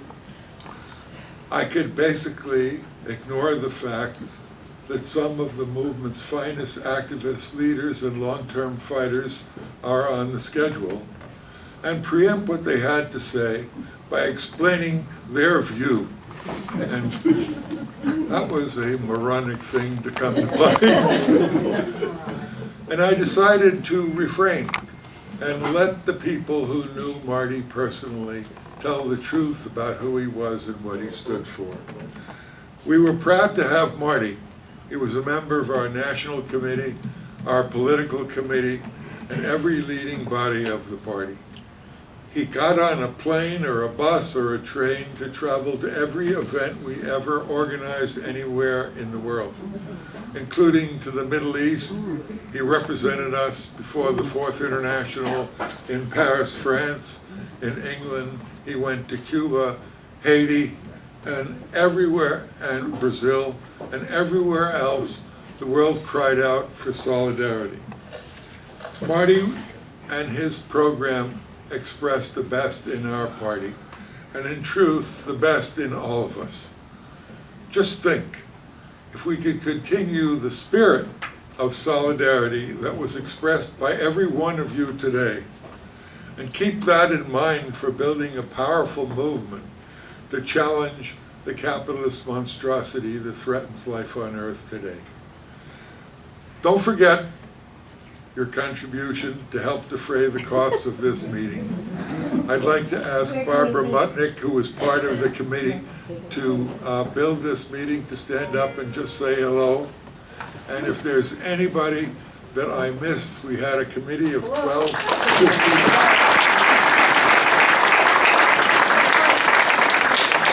15 people who every week came together. Now, I did promise one more thing, and I want to keep my promise. We said that after all the speakers have come and gone, we would open the floor for an open mic for people to say a few words.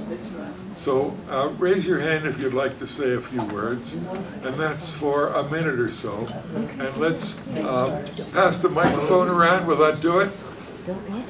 Okay. Come on up. Okay, in fact, why doesn't everybody come up? Jeff, where do you put the money?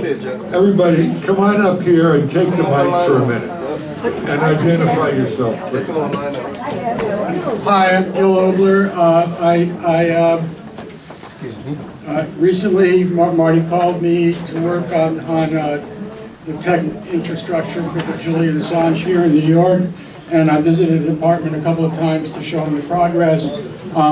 Of course, as you know, I also organized the buses and used the website for Free Mumia. The last time I tried to reach him was to get him to get on the bus, and of course he didn't make it. And then I found out why. Thank you so much. Thank you, Jeff. My name is John Mooney. I'm the station agent. Hello, everyone. I'm connected with Marty within this union hall. had a conversation in the past year with Marty, one of those late night conversations. And I think he wanted me to tell it to everyone tonight because he knew he was sick for the past couple of years. Real sick. But he didn't want no one to know about it. He said, John, it's a great honor to be a worker. And I am very proud to be called a worker. And I want to say something to celebrate Marty's life. Marty Goodman, the worker. That's what he wanted to be known as, the worker. That's where it all started from. Marty did touch people's lives, even though he's not here. Every worker, he's touched. I first went to my first meeting in January of 1996. Marty was there waiting. I saw some new person. And I met Carol. Carol is a good friend he went to the movies with. And when I saw Carol today, she said, you were organizing, you were recruiting down there at the Medicare Advantage. Right? Well, Marty was recruiting at the union meeting. He recruited me. A couple of months later, at the monthly union meeting, and I'm not giving up the mic because Marty won.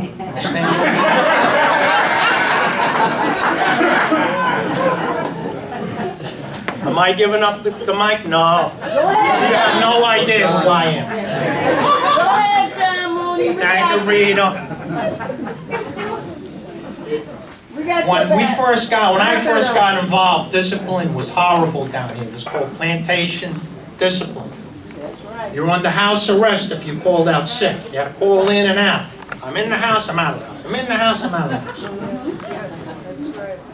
We did our first rally. It was called the railroad clerk section back then, not station agents. I'm a station agent. I was a railroad clerk back then. And Marty was a railroad clerk, also known as a token clerk. Show us those pictures. Wrap it up. I got flyers. Put out a flyer. Other people want to talk. All right? This is back when computers weren't really used. All right? Other people Against the want to TAs. No, I'm speaking, brother. This is a workers' union hall. I'm still a member here. I ain't giving it up. No, Jeff. No, the workers have to be heard. The worker has to be heard. The worker has to be heard. This is the union hall, Jeff. I was supposed to be on the speaker list tonight, and my name wasn't called. Mike Staten was supposed to be on here, and he wasn't called. That's right. 3 minutes. I'm not on the list, Jeff. John Mooney's not on the list. Can you imagine? Last night, my name, Paul Piazza, my name's not on the list. My name's not on the list. All right, we heard that. All right? We changed progressive discipline, the railroad clerk section. And the worker has benefited for the future. We changed the whole thing, progressive. Willie James changed it. I want to give Willie James something because a month after our rally, there was a surprise contract. And Stations Department voted no against that contract, primarily because they didn't change progressive discipline.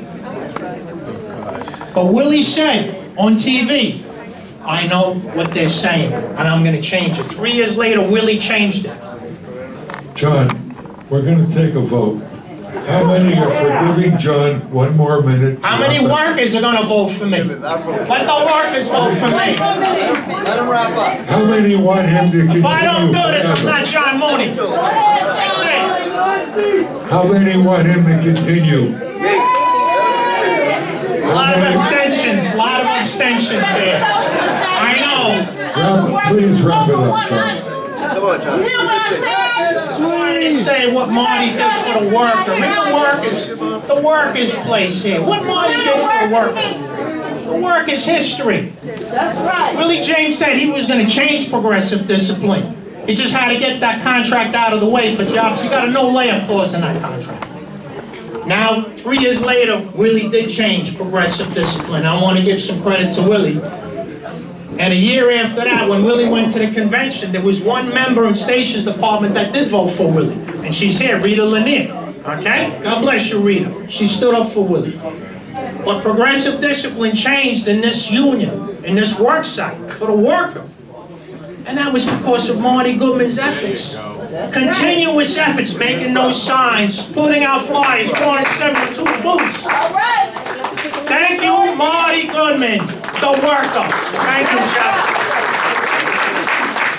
Marty worked his ass off for this union. And you need to hear that.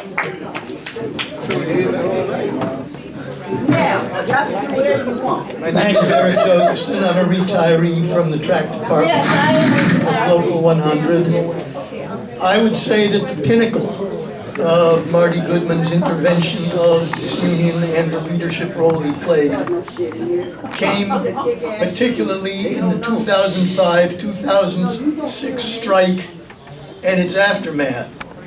And if there is such a thing as a rank and file leader of union activities, somebody who can lead a militant union against the attempt by the bureaucrats to stop our struggles, Marty Goodman devoted himself to that, and for a short period was helping to lead a mass strike of the most powerful union, most powerful possible union on the East Coast, and scared the shit out of the bourgeoisie all over the country, and I would say all over the world. And he showed that it's not just sticking to it, but having a perspective of always fighting the bosses and always mobilizing the workers that will make us winners in the class struggle. Thank you.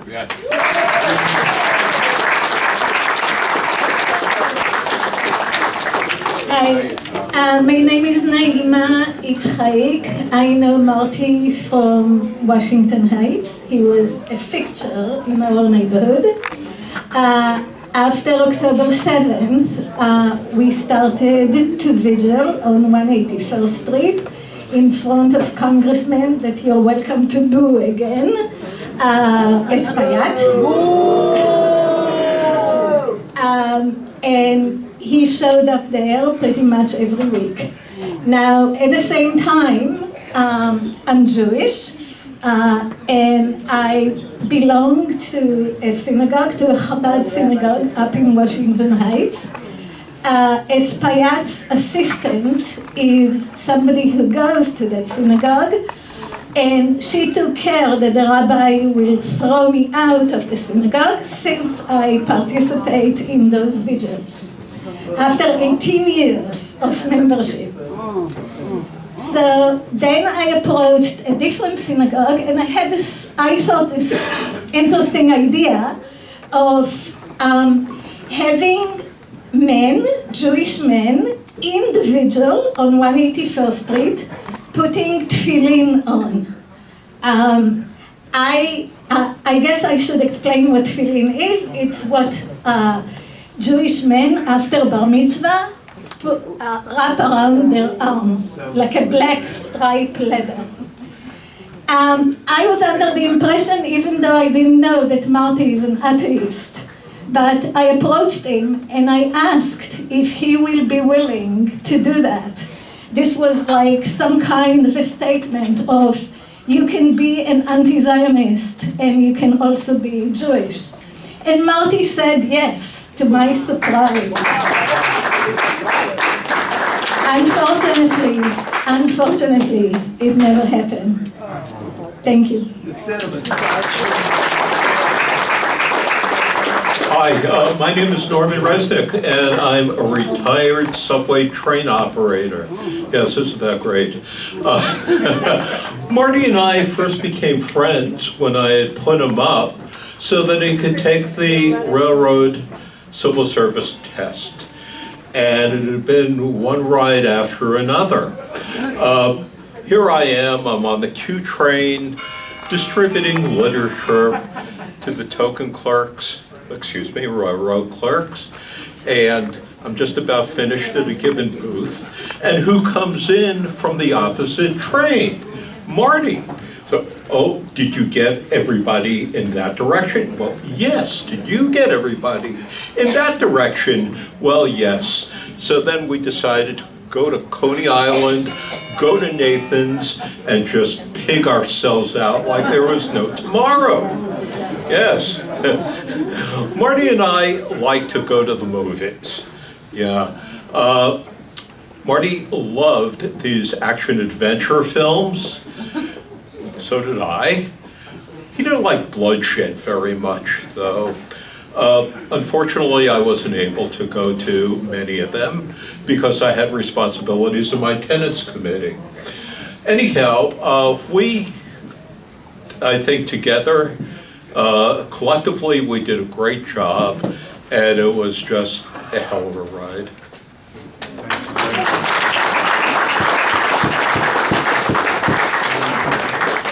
Good evening, my name is Chandra John. I'm a supporter of the Internationalist Group, and I have known Marty Goodman since I was in high school. I met him in 1972 or 1973 when he was selling The Militant on Broadway, somewhere around maybe 110th Street.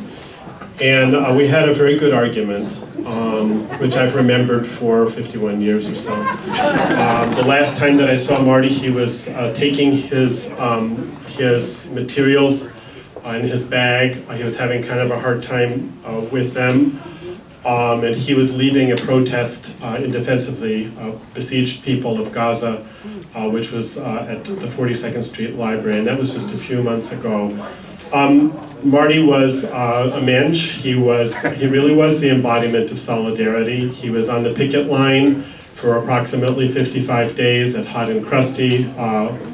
Charlie Moran, the former vice president of that union, will remember him. He always showed up, and like all of you, I will miss him very much.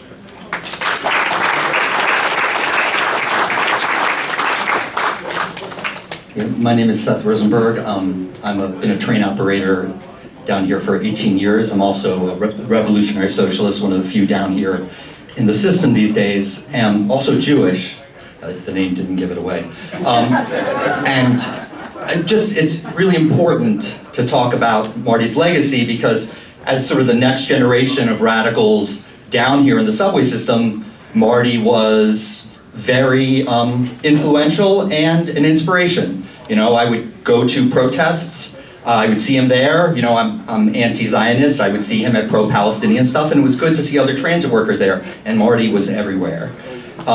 I do remember, it was some union protest that Marty got we took the street, and Marty got a little bit uppity and was almost arrested. And I'm not a fan of J.P. Patafio, but I do remember he did talk to the police and we got him out of it, but he was almost going to be behind bars. A very strong memory of that. Well, the last thing I wanted to say, very important though, is that in addition to being an activist, a revolutionary socialist, Marty was also a union dissident, right? He was part of New Directions in the early days when it formed. And helped kick the old guard out of power. But then in the last few years, unfortunately, our union has become complacent again, and a big union bureaucracy. And having Marty there as his legacy as a dissident has been very important to us, the next generation of revolutionary socialists, trying to transform this union again into a union that fights. We're always fighting against the union bureaucracy, and unfortunately, we're fighting that again, and Marty and his strength as a revolutionary socialist and his ideals really helped us with respect to keeping on that fight, which needs to go on in this union today. Thank you.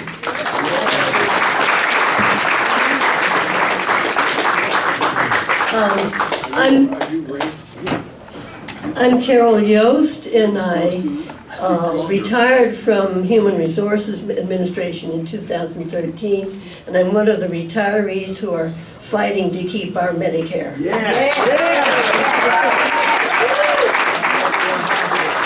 Very grateful to Marian Pizzitola and everybody else. I met Marty in connection with pro-Palestinian activism.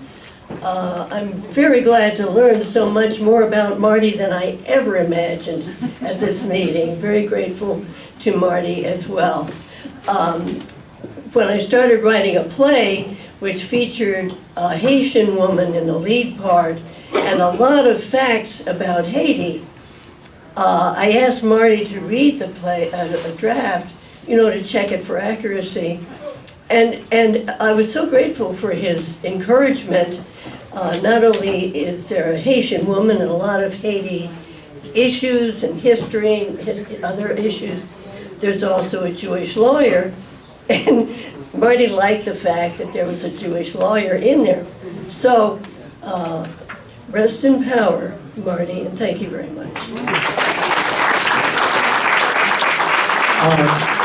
Our next speaker is Ray LaForest, or Ray LaForest, and he was scheduled to be a 4 to 5 minute speaker, and for some reason I passed over his name.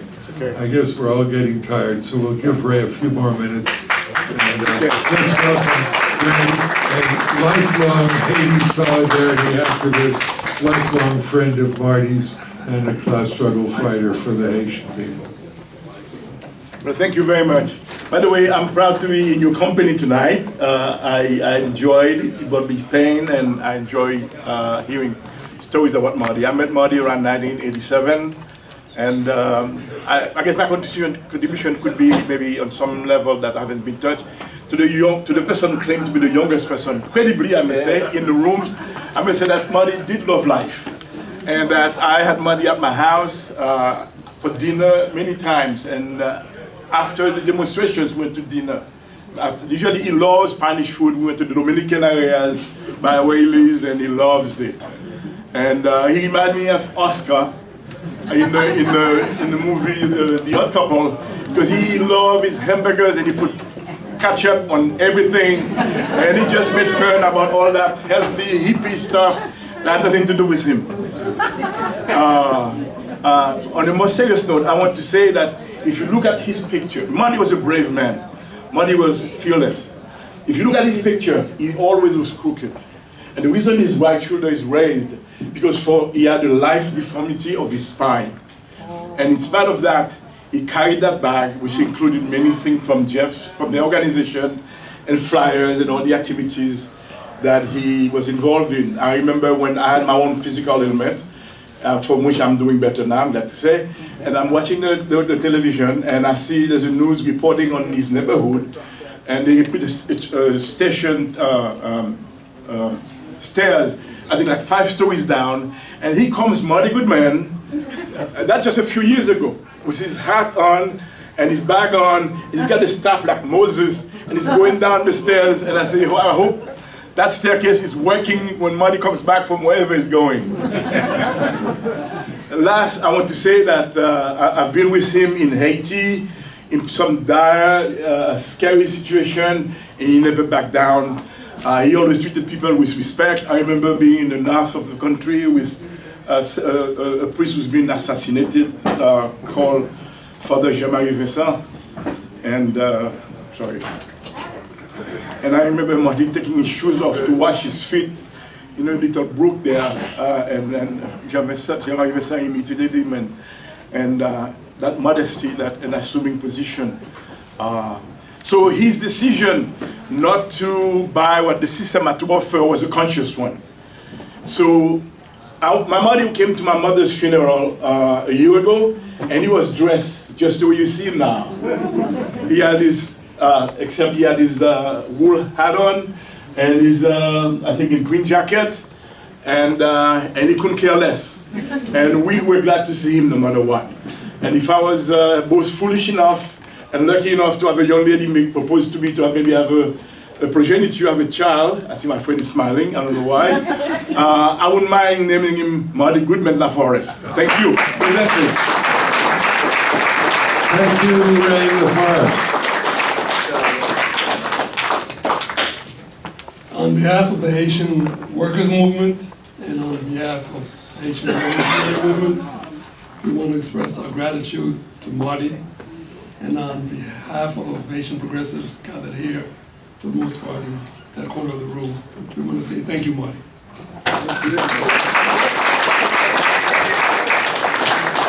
Hello, my name is Bennett Milzuk. I'm an old leftist in New York. I'm a retired city worker. And Marty was our token clerk on Dyckman Street for years. And always was happy to see him as the token clerk, and was always happy to see him at demonstrations all over the place. So thank you.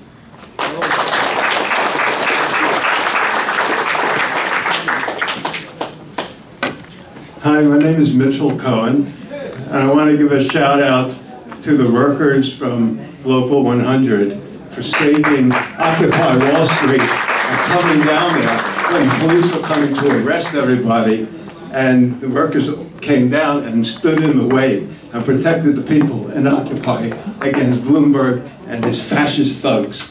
And that was partly Marty's doing and partly everybody else is doing. And thank you, Local 100. Marty also was coming every week to Black Lives Matter on Broadway and 96th every Friday until we got this genocide thing and we had to go to those demonstrations. But he was doing it. Say their names.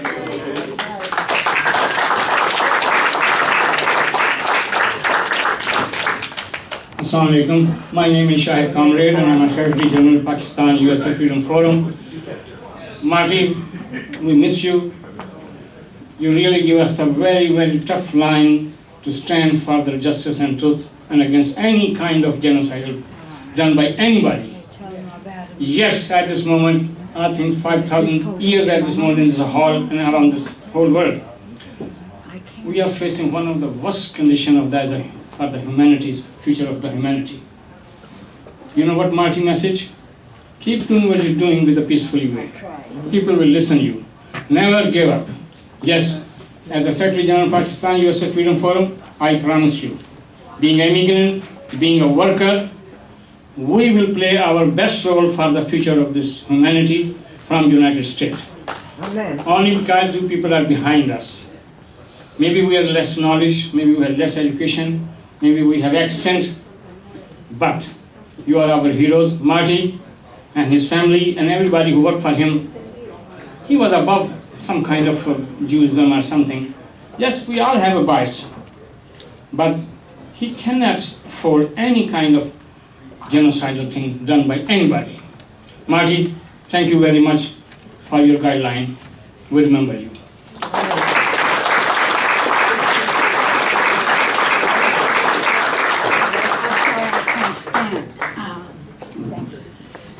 My name is Lois Carlo Edge, and I met Marty 20 years ago at Paul Siegel's home.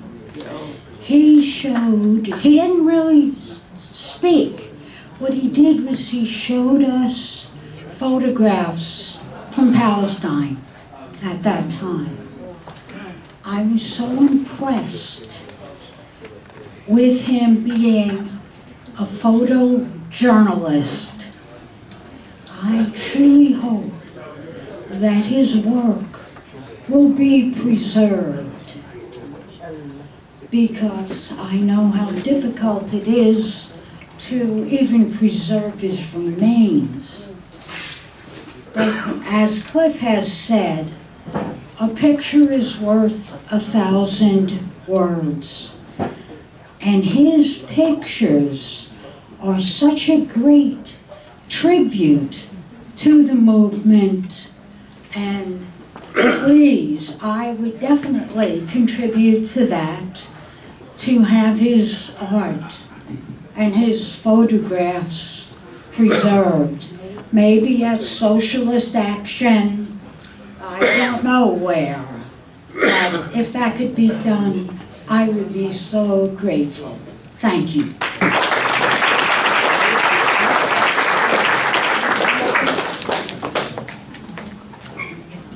Joel Kupferman, National Lawyers Guild.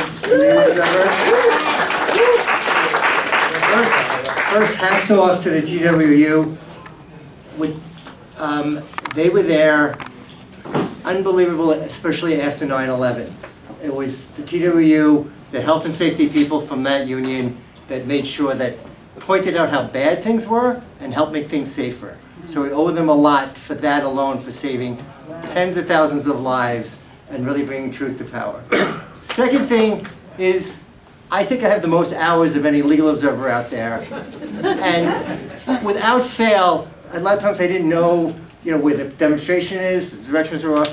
And I just see Marty, his silhouette there, and I knew he was there. And I think he gets the most points for being at every demonstration. He was definitely an icon. So I just really, I think we should all thank him for just being this anchor of continuity and speaking truth to power. So there's a lot, seeing those flailing billy clubs and the like, and just seeing Marty just like sitting there smiling just kept me going. So thank you, Marty.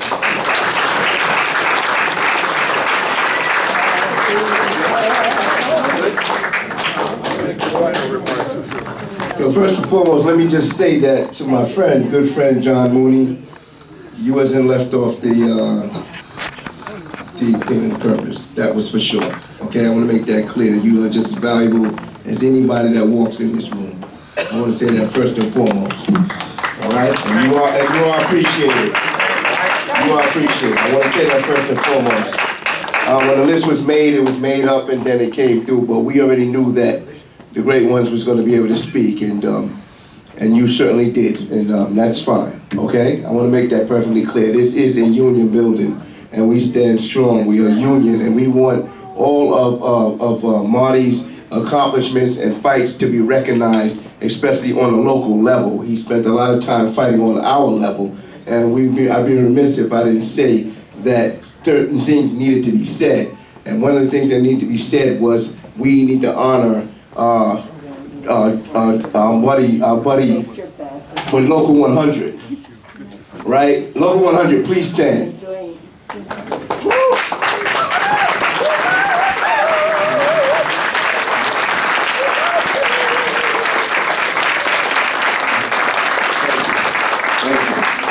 Together we stand, always. A final thanks from Socialist Action to TWU Local 100. When we projected having this co-sponsorship, there were a lot of skeptics, and I think we overcame the skeptics and had a fine, honest, and accurate tribute to Marty Goodman, trade union militant, civil libertarian, Assange defendant, Mumia defendant, anti-war activist, and all the other social movements that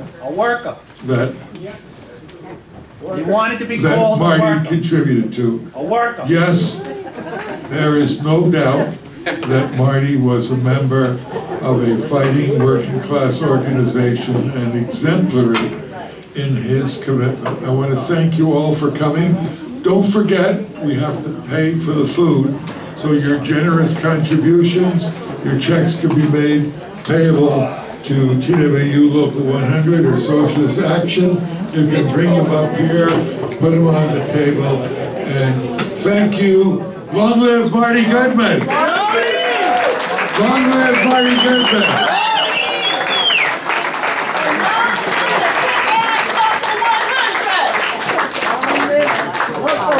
Oh, one more thing.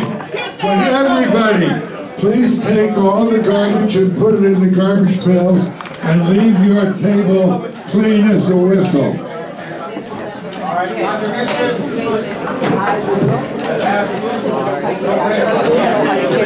Where do I stand?